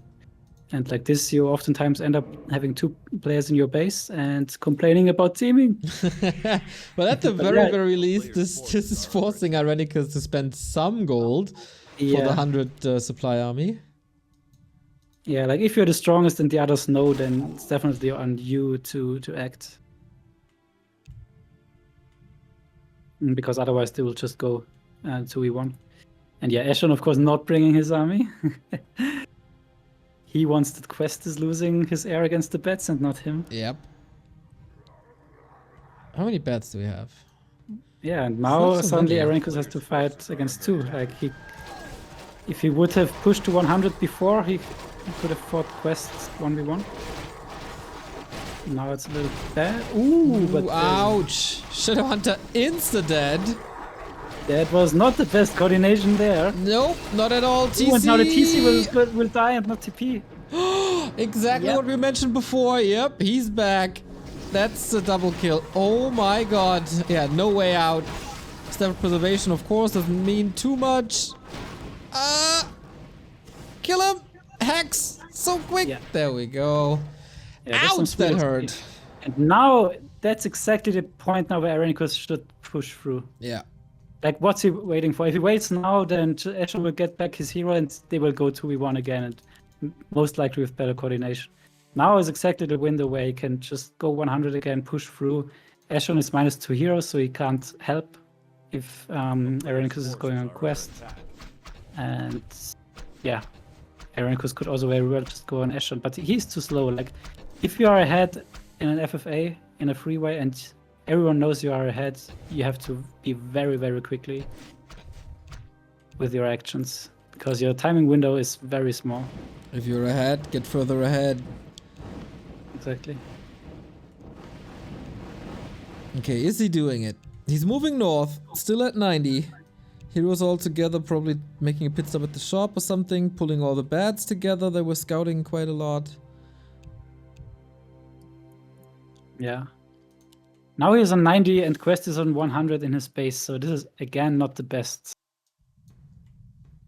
for Airenikus.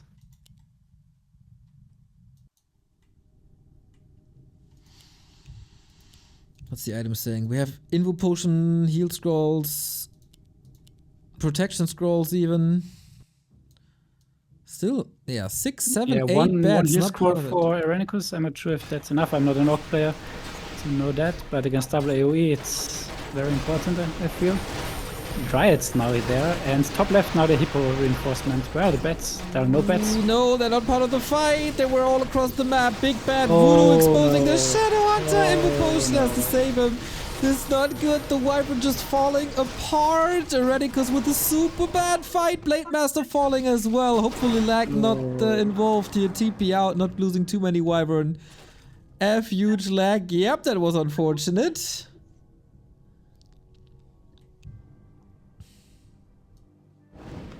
But also, like, without these bats... Oh, he charmed one and detonated Yeah, that's the always very rest. sweet. Oh boy, oh boy, oh boy. How to throw a lead. Yeah, that's how you fall apart very quickly then. Oh, crow form. There we go. Ouch.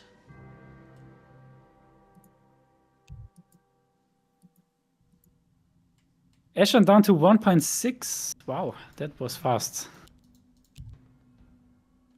How though? So He gold count's getting lower. still got 9k for Qwest.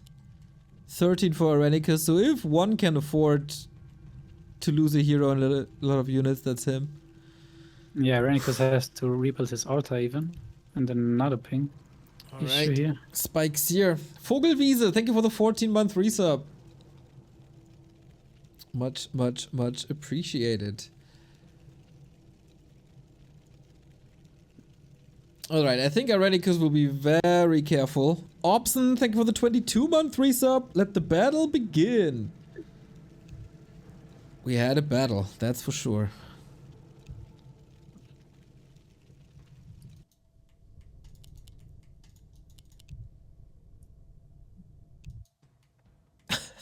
Stream sniping accusations.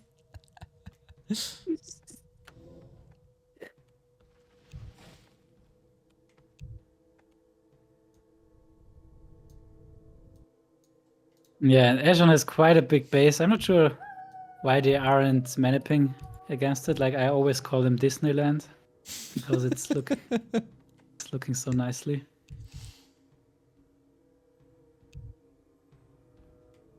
Okay, Qwest with some connectivity issues.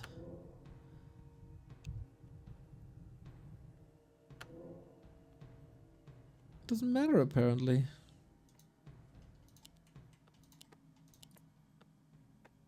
Okay, fair play though. They leave each other alone. I mean, Airenikus is still rebuilding anyway. Eshan, little burnt child. Yeah, with a base like this, why would you move out? Yeah, it's beautiful.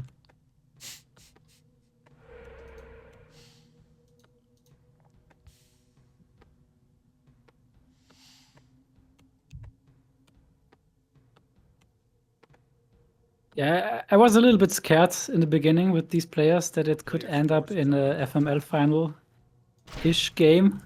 Like everyone trying super hard, and yeah, that's...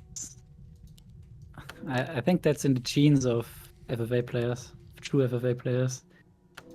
They just play for their lives every time. Yeah, we need some Rambos. Yeah. We didn't scout too much for like flying zeppelins and stuff. There's not too much information here. Hope that Qwest connection's getting better.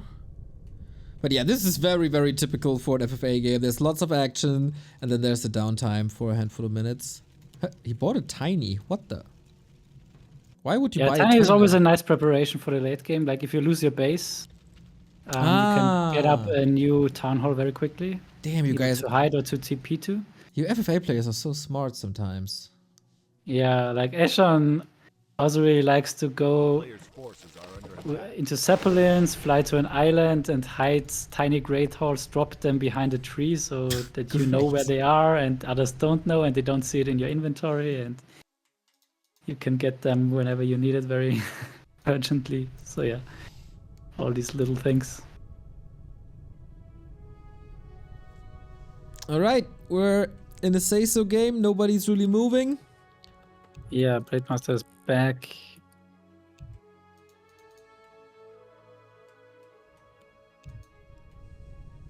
And yeah, that's what I say. Like, Airenikus is still ahead, and if he's waiting, then he just gives the others time to coordinate and discuss their plan. Yeah, I can understand it though. He got smacked hard in the last fight. Yeah, So maybe a little discouraged.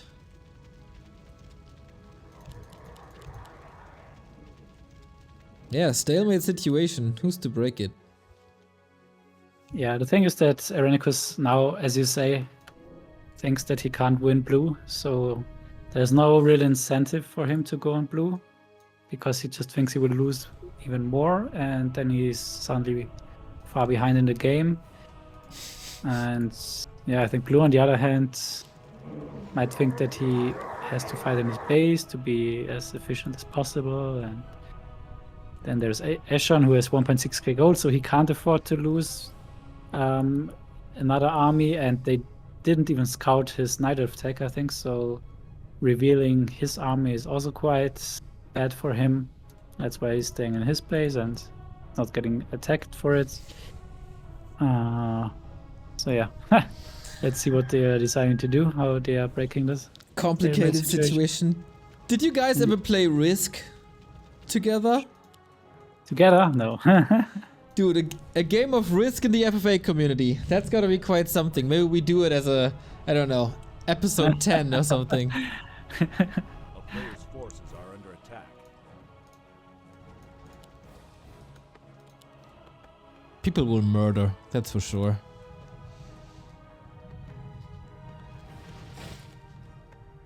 Eshan could actually go into a mirror match with both of his opponents. Nice one, yeah.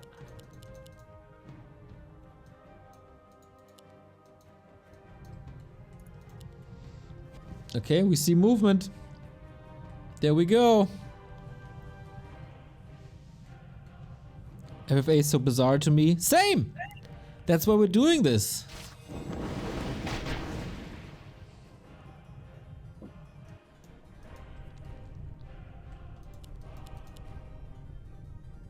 Eshan can see a lot. I'm not too sure if he can see the outcome of the fight.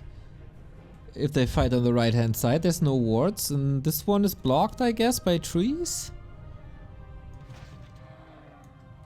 You'll figure it out, probably. Alright. Qwest, are you ready?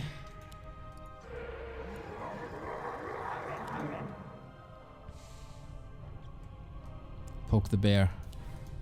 Come on, poke it. Alright, let's see. Let's hope for no lag. This fight is gonna be so sick. Super decisive. Both pretty much the same amount of gold. Spell shield triggered already. And okay, the cooldown is just 35 seconds, so it's not the end of the world.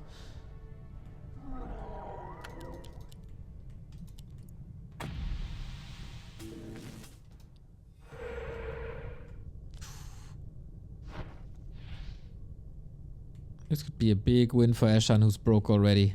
These are the two players with gold. Yeah. So, the more even the fight is, the better for Eshan.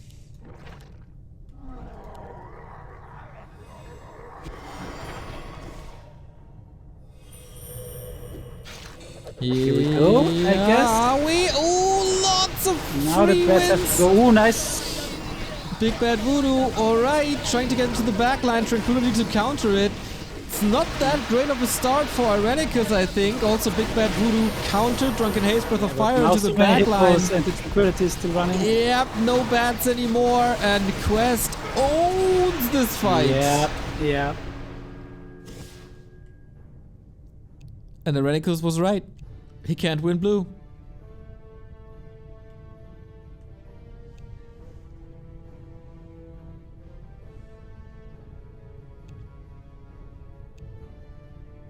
Yeah, this didn't cost too much for Qwest, I think. I'm not even sure what he lost. Maybe some 2 or 3 chimeras? Eshan just laughing about the low outcome of this fight.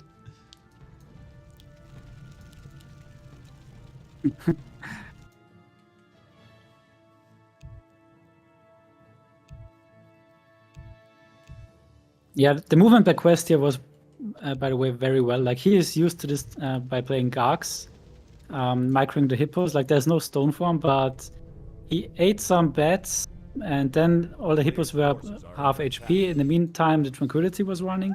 The hippos went back to the Moonbells, healed up, heal scrolls on the way. So, yeah, pretty much perfect engagement here by Qwest. Doing a lot of things right in a short amount of time. Yeah, a lot more decisive as well. Like, Airenikus was moving forward a little bit and moving back, and it's all free damage against Rocket's Breath. Yeah, and now Qwest has to defend the 2v1. Because, yeah, I mean, it makes sense. Airenikus knocked his head against him 2 times without doing too much, killing and not killing too much. And, yeah, Eshan offers the 2v1 now, and I guess Airenikus happily accepts it. Will he bring the Night Elf army is the question. Yeah, for sure not. I guess this one is gonna be hidden until the end.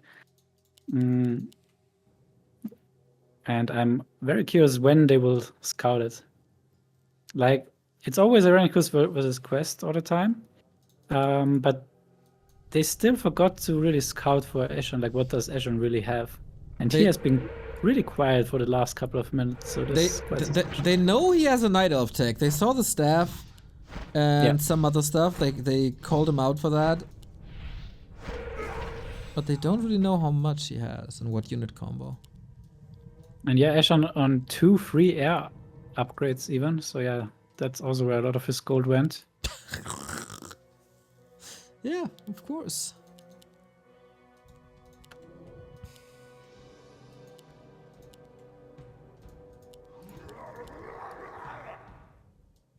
So is Airenikus rebuilding? Yeah, he did.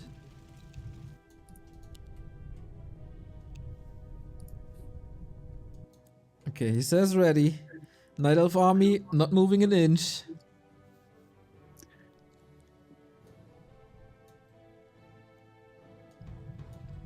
Yeah, for Night Elf it's quite interesting.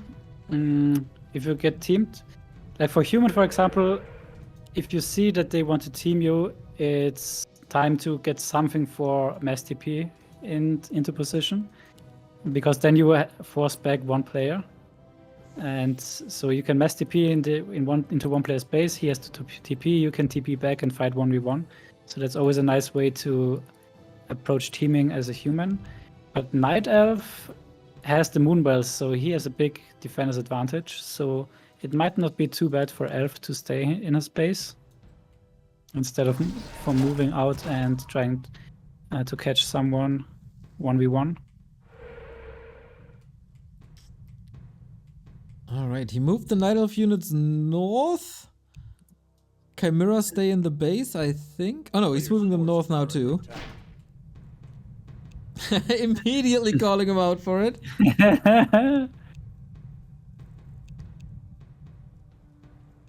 Oh, here they are. And is this really all? Yeah. No. He has a lot of stuff here. Yeah, I saw that. But yeah. Okay, that's nice now. Kims versus Moonballs, very good. No bats though. Yeah. And that's so nice when you play Bloodlusted Chimeras, by the way. So sick. Nice. And yeah, Charm, so yeah, it feels so comfy to kill big bases as Elf. Like this. Ooh, nice blade storm. And Blade Storm, exactly. Oh man, this is such a hard team. Yep, that's it with the defender's advantage, I guess. Qwest says it as well, like, okay, boys. That's a little unfair here. Rest of the army is moving in as well. He's gonna show himself soon.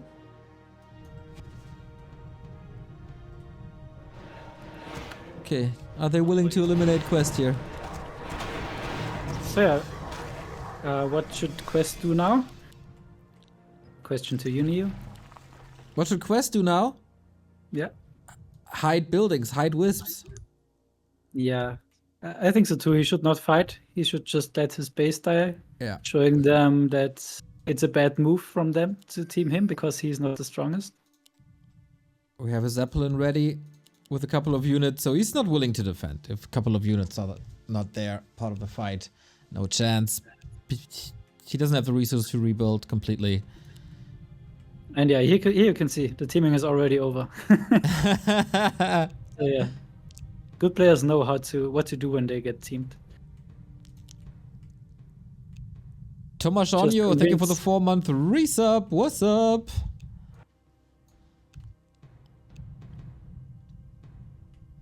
So if you get teamed, either counterattack, fight 2v1 if you are very far ahead, or just convince them that you are not the strongest and it's not correct that you get teamed. Will they find the Zeppelin here in the north? It's daytime. He sees it, right? Yeah, for sure. Ooh, that's bad. That's real bad. Charm and onto the Zap, and it's all just gone. Yep, that was his last preparation, I think, for the late game for now. Oh. Does he have wisps? I mean, that's the most important thing now.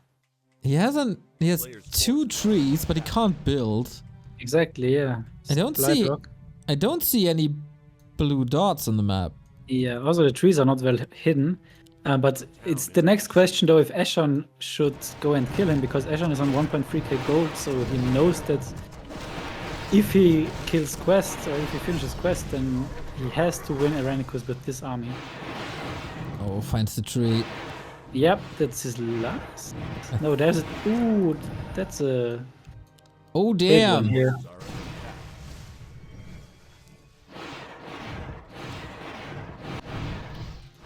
Okay, we're killing each other's bases now. Let's go.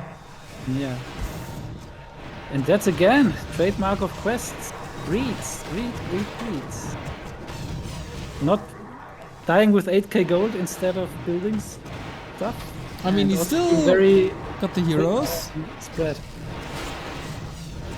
Oh, backstab! Off we go! Airenikus versus Eshan.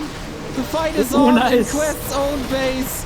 What a snitch! We got Charm, and Airenikus is just getting annihilated in this fight. Like, Airenikus does not seem to be the bloodlusted chimps are so good. best fighter. Bloodlusted chimps, exactly. Fairy Fire on some of the units as well. Shadow Hunter down. Wow, this gave Qwest exactly the time to build the moon, but he just started it. Oh, so the sick. Zeppelin was in the corner.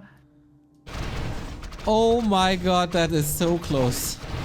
As if you scripted it somehow. Next fight, Hippos up in the air. No bats here, of course. Night Elf mirror between Orc and Night Elf somehow. Keeper dead. Yeah.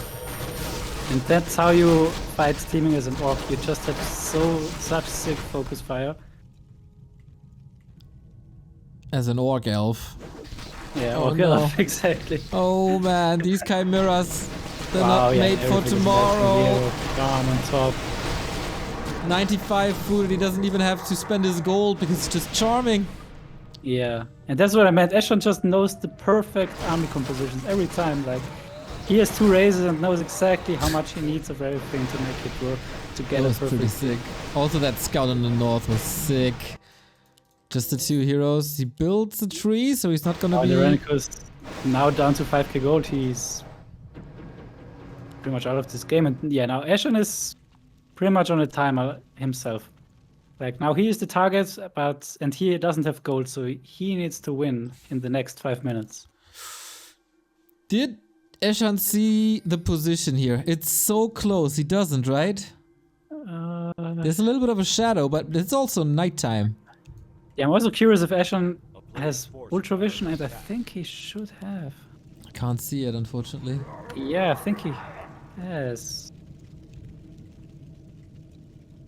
Hard to say, but I think so.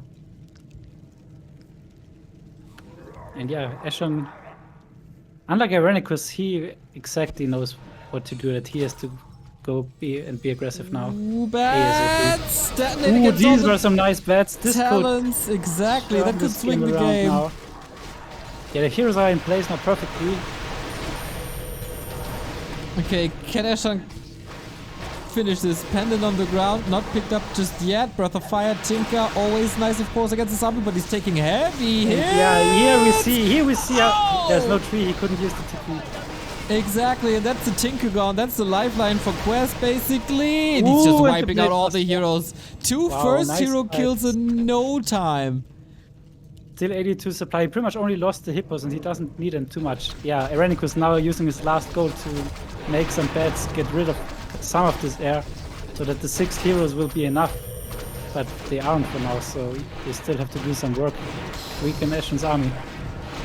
Chimera's tearing apart this base. The towers are no threat. The TC is no threat. Diving. Stomp coming in. Uh-oh. That's the ultimate triggered. Correct. Yep, but another gym down, so down to 5 gyms. TC is back. Gyms Let's are see very red now. For how long? TC will die. TP! Oh my god. Geisterhose, thank you for the sub. And that TC now die. GG calls it. We leave is the question. He had some preparation, I think, but will take forever Yeah. to get the heroes back. Yeah, and that's what I love from Eshan. Like it's like he has full vision. He knows everything. He knows exactly what he has to do every time. That was pretty impressive Like indeed. perfect decision making here in this game. Very, very nice. There's some new buildings by Qwest. But how do you want to Yeah. get rid of this army? Like 999 heroes. Good Yeah, vision. exactly.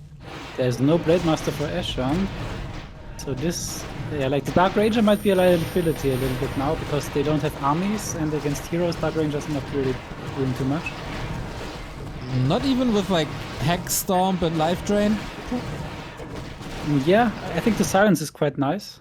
Science quite nice. A town is under siege.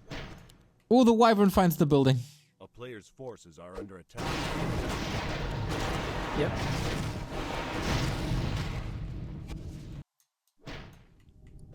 Yeah, and Eshan knows that he is now on a timer and he has to finish the game. He can't allow them to rebuild.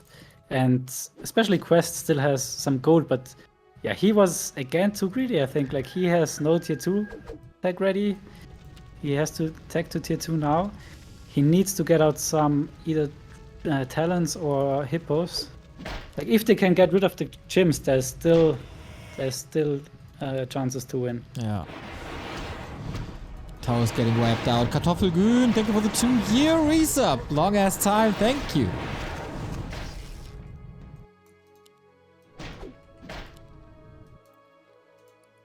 Qwest is getting some buildings back. He is teching as you said. He got the heroes back as you said. Yeah, and Eshan is now using his last gold to build more army. I think again a very good decision because he knows that now it's his chance to win the game. Also Like, prioritizing yes, his there's shops. chances if he loses his army and then hides buildings, but yeah, way more chances by just using this gold for army and go again. History in the making here. Can Eshan do it?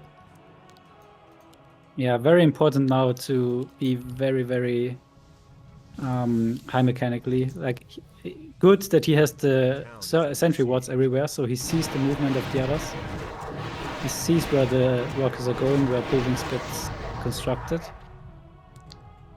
South of the map is gone. A little bit remaining. He missed one burrow, but I guess he still can have it. Okay, they're teaming up. How much damage can they do? Oh, and he finds now also the tree. Oh yeah! So Is there any Ancient of Winds? No. Charm on the Wisp. That's of course a nice usage. Alright, He has so one more now they Wisp group left. together. The Tinker shouldn't attack any buildings, I think. Oh, the Tinker is in this field. Yes. Rocket Breath, that's the combo. Tinker, don't attack. You don't want to attack, you can't really heal. So much damage. Okay. Qwest down to 2 buildings, I think. Ah, 3. Okay, so now it's up to Eshan. Does he want to TP and go for the final battle? Yeah. Or does he want to find the buildings? And he goes for the TP, so we have now 6 heroes and a little bit against 86 supply. Can he do 2 versus 1? There's no bats. There's of course Charm. And here's the fight. Ultimate of the Panda. Ultimate. Level 3 Drunken Haste though. The gyms are missing everything. Yeah, that's sick. Tranquility helps a little bit as well. There's a shop, Yeah, of course, that yeah. you can use. Wait, are they doing it? The Panda not ultimate sure. is sick. Tinker in trouble. The Tinker though, yeah. Invo.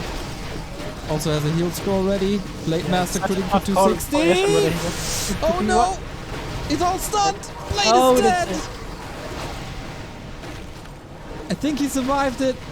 Yeah, The without the teammate- Blade Master they can't fight this, and Eshan lost 6 supply only in this fight. That's so sick. I mean, he charmed a bit, I think. Ah, true, yeah. So yeah. he got that back, but that was at max 2 charms, and the Earth Panda is here, right there, Yep. where he doesn't Yep. want to be. He needs a little bit of catch, and then he got him. Yeah, I think this was an all-in from them. That was the last I think so little too. push. Yeah, he's last stuck, breath. stuck here now. Panda dead. One last breath. Kind of. Almost poetic. Yeah, and Airenikus can't get his Blade Master back, it looks like. He has a lot of items still that he can sell, but yeah, he needs time and... okay, the sentry wards are expiring for Eshan, so he can't see the movement anymore. And yeah, Qwest, again, too greedy. Like, he had 8k gold when he died, but Yeah. no preparation pretty much, no backup tree, no backup buildings. And yeah, the game suddenly went pretty fast and Qwest didn't get the opportunity again. Oh, he scouts the tree. That one's gone. A town is under siege. 1 wisp remaining. Still a lot of gold to rebuild. But yeah, that's a massive loss right there. So yeah, Eshan now fully all in, put all his resources into this army. And there are 3 gyms left. Alright, so 2 went down, but there's some more air reinforcements. Casters are still up, which are very important. Always Spirit Link is up, very nice usage. Always Bloodlust is up. And ooh, he finds it now. The altar is found. Okay, that should be it then. Shadow Hunter will die in Immediately hex and- seconds. Ooh! Okay, Invo Potion Top of quite lightning. nice, but there's more hex. Stomp was good though, life-saving Stomp for now. Ooh, there's no mana on the Shamans anymore now. So no purge. Okay, does he leave the altar up? Looks like it. He's getting baited. Yeah, but he has only 4 supply. He needs 5 for the Blade Master. Oh no! Oh no! Another borrow, another item set. He doesn't have time and to do all this. And Qwest is not helping. Yeah, I mean, Qwest can't really help. Like, what should he do? Like, if he gets in there, he's just getting purged and focused. Forces are under attack. And he doesn't even know where he is. First That place, he's blind. is an issue as well. So yeah, I guess for Qwest it's the best to just make some building damage, which he's doing now. A town is under siege. Alright. But yeah, these spikes are so annoying. Like, usually the Tinker is so good with his buildings, but I mean, I guess he can attack the Knight of Building at least. Yeah, and the rest he has to deal with spells. We got 1 Chimera was left behind. Will be taken care of now. At least a little bit. But he can't kill Alright, it. so Shadowhunter is stuffing back, hexing the Chimera very nicely from Eshan. 1 Chimera on the Great Hall. Holy and moly, yeah. that lasts forever! He's at level 3. Yeah, I think it's a minute, right? What the Something crazy. hell? No, I think not quite a minute, but a lot. And yeah, now he's going on the Knight of Tech. That's better for the Tinker. And TC dies though. TC is dying at bottom. What? Oh! Wait. Oh yeah! 10 heroes now for Eshan. That's so sick. And he has to rebuild that TC quick when this burrow falls. Yep, that's it then. Yeah, there's still quite some buildings, so no real danger of dying for Eshan on the base race. A town is under siege. And yeah, now they are A player's communicating forces well. are under attack. But the keeper will be lagging behind. Okay, there's a staff and the panda can split, I guess. But the panda, I mean, cooldown on staff of elf is only 30 seconds, which is super imba, so that's good for Qwest. Spell shield, nice as well. And yeah, this is all about time for the Blade Master. Look at this, the Blade Master is almost there again. But is it enough? And then another 2 Kims here on the Great Hall. The last Great Hall, I think there's not even a peasant appearing anymore. There is, Oh, no. I think, on the right-hand side somewhere. Yeah, here there is one. Panda getting Okay, caught. another 2 hexes on the Chims. So now with the Blade Master out, he Panda, could get panda, the Chims maybe. panda, shockwave dead! Oh no, and the Keeper also now there. Oh, that's not good. Oh, the Blade Master, will he get out? Where are the Chims? Oh, the Chims are hexed, so... One is back. Oh, is this close? Close! Hex! Hex! Oh, he gets him! But he has almost no mana. There's 1 stomp left. Oh, perfectly timed. Invul. Alright. And the Shadow Hunter. Wow, that was the last bit of altar. Crazy scenes here now. Everything's super close. Yeah, Qwest still on 2k gold. He's taverning the panda now. Now they have to communicate again. Yeah, Eshan is not losing too much. Like, he's at 77. He lost a solid chunk of his base. Everything's burning. Yeah, But he's it was- losing a little bit of time, but that's not the biggest issue as Airenikus can't do anything with it. And Qwest is now also down to 1.2k gold and no tech. So he's just gonna build some moon wells to heal up the heroes. Are under attack. Oh. Yeah, Eshan's still far ahead. Will there be a way? He's finding a And zap. Eshan- Yeah, he's splitting up the Chims, which is risky because every Chim he loses is a big damage to his win condition. He's finding buildings as well. Can kill a lot. Yeah, because always keep in mind 6 high-level heroes can do a lot of damage. Yep. So once Eshan drops to like 50 supply, I think they have done it, but I'm not sure if they can make it this far. And yeah, here we see the Chims nicely splitting up, taking out another tree. But yeah, he loses 1 Wyvern, I guess. No! Nice heal wave. Yeah, and now he needs to run. There's a TP to the tree, but the tree is getting taken out. Oh, is this close? If only you knew. There we have it. Yeah, At but what the Chim's cost, out of though? position, but they can't be stopped, I think. Well, for now If he they only had can. 1 crow or anything, but he couldn't make it. 1 hippo. And yeah, Qwest completely in the dark. A player's So- forces are under attack. Also, Airenikus pretty much. Yeah, Qwest has 1 building left, I guess. 2. Okay, he built another tree. Soon to be out of gold. He's at 800. The Airenikus down to 2 heroes, 1 walker and 1 PN by building the Great Hall. So yeah, you always have to take care to not get revealed, because as soon as you're revealed, you're out. Ooh, But he's it out. looks like... Okay, yeah, so he didn't see any way to win this anymore.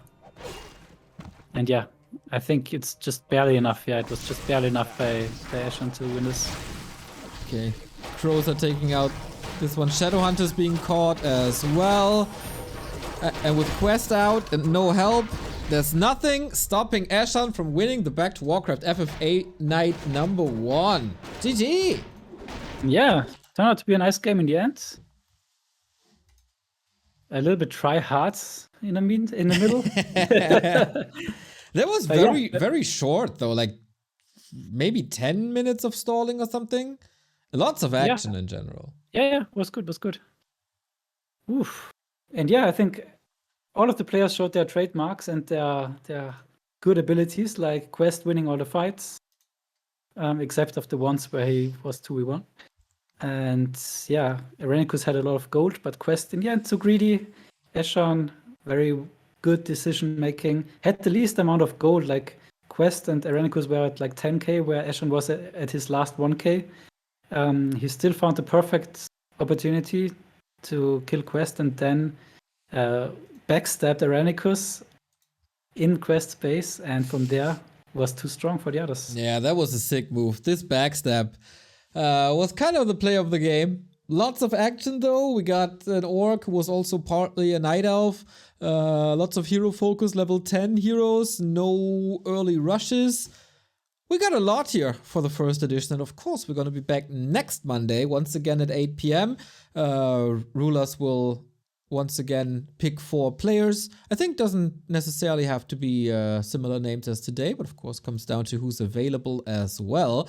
In general, guys, if you want to be part of the FFA scene, it's a good time because we're reviving the FFA War 3 champion scene. And how can people contribute and what can they find where? Yeah, like the best start if you're completely new is if you go to ffamasters.net. There was a lot of information, I think, this game, like what do you have to do, what is important, what you shouldn't do, when to team, how to chat, when to balance. And yeah, all of this is written down in an FFA guide by Sexy, which you can find on ffamasters.net at the top right. And there's also our Discord link. In the Discord, there are always links to events, for example, this W3 Champions ladder race challenge. So yeah, if you are good in FFA, then you can even earn some money and play in one of our casts here. I also always like to invite one wildcard, for example. So if you're a 1v1 player, like recently we also have Tedster playing some FFA games on W3 Champions. Ooh. And it's always nice to see, like really, really cool to have skilled players, skilled solo players, or just players who enjoy FFA and want to try it out themselves. Meet them at the ladder. They can learn from better players and get very dangerous this way and enjoy the games. Yeah, the games you see here are often by the best players or best FFA players, so they will be very balanced and no one will get out elites early in the game because others care that no one gets too strong anytime soon. But if you play ladder, like watch Lilo Army stream, for example. He played like 10 games and the last 10 games were all less than half an hour. So it's just a very solid build up, and then you can go to 80, finish one player, push to 100 and win the game. It's not always this try hard as you can see it here in these games. So yeah, watch, for example, Lilo Army streams, watch Eshan streams, watch Sexy streams. We have a lot of streamers actually these days, so that's really cool. Yeah, and that's because you get a reward if you stream your games, the War 3 Champions Season 14 Ladder Challenge. Up on challenge here, lots of that goes directly into the prize pool. The reward streaming, they reward the highest MMR, and they also, of course, will be inviting the best players to the War 3 Champions Season Finals at the end or the midst of May. And I think it's going well, right? Like the move from Battle.net back to War 3 Champions. I mean, it's of course always very hard to revive something, especially W3 Champions. You can see how many people are in the queue, and if a game mode was dead and you queue up, then you're most likely gonna end up being alone in the queue. So the first 1 or 2 weeks were very hard. But yeah, we always almost have one game going on the entire day. So I think as soon as you queue up, you will always find a game not too long. It's oftentimes that people are just shy of being the first one in the queue. They always try to join the queues when there are 2 or 3 people in there. So yeah, if you are just searching for FFA, I think you will find a game pretty often, or pretty much most of the time. Wonderful. That leaves us with our today's prize pool we got. Thanks to Java and Yugami, we collected $26.80. that goes to Eshan. He can do with that whatever he effing wants. Cool to have this Matcherino feature that you can add sponsors to a tournament that enables us to reward the winners of these Monday night FFA games at least a little bit. And that means we'll be back on March 14 at 8 p.m. RulaZ will probably announce who's participating. And Yeah, like Eshan, like the winner stays, like as in the finals. I think it's always cool to have the winner stay to see if they get some streaks, like Happy, maybe 50 in a row in Show Cup. That would be pretty impressive in FFA. Yeah, I think so Kinda too. lie. But if Happy can do it, maybe Eshan can do it. Yeah. We'll see. Okay, Eshan, just a small hurdle. Just play like Happy, and then we got it. RulaZ, thank you very much for putting this together, as always.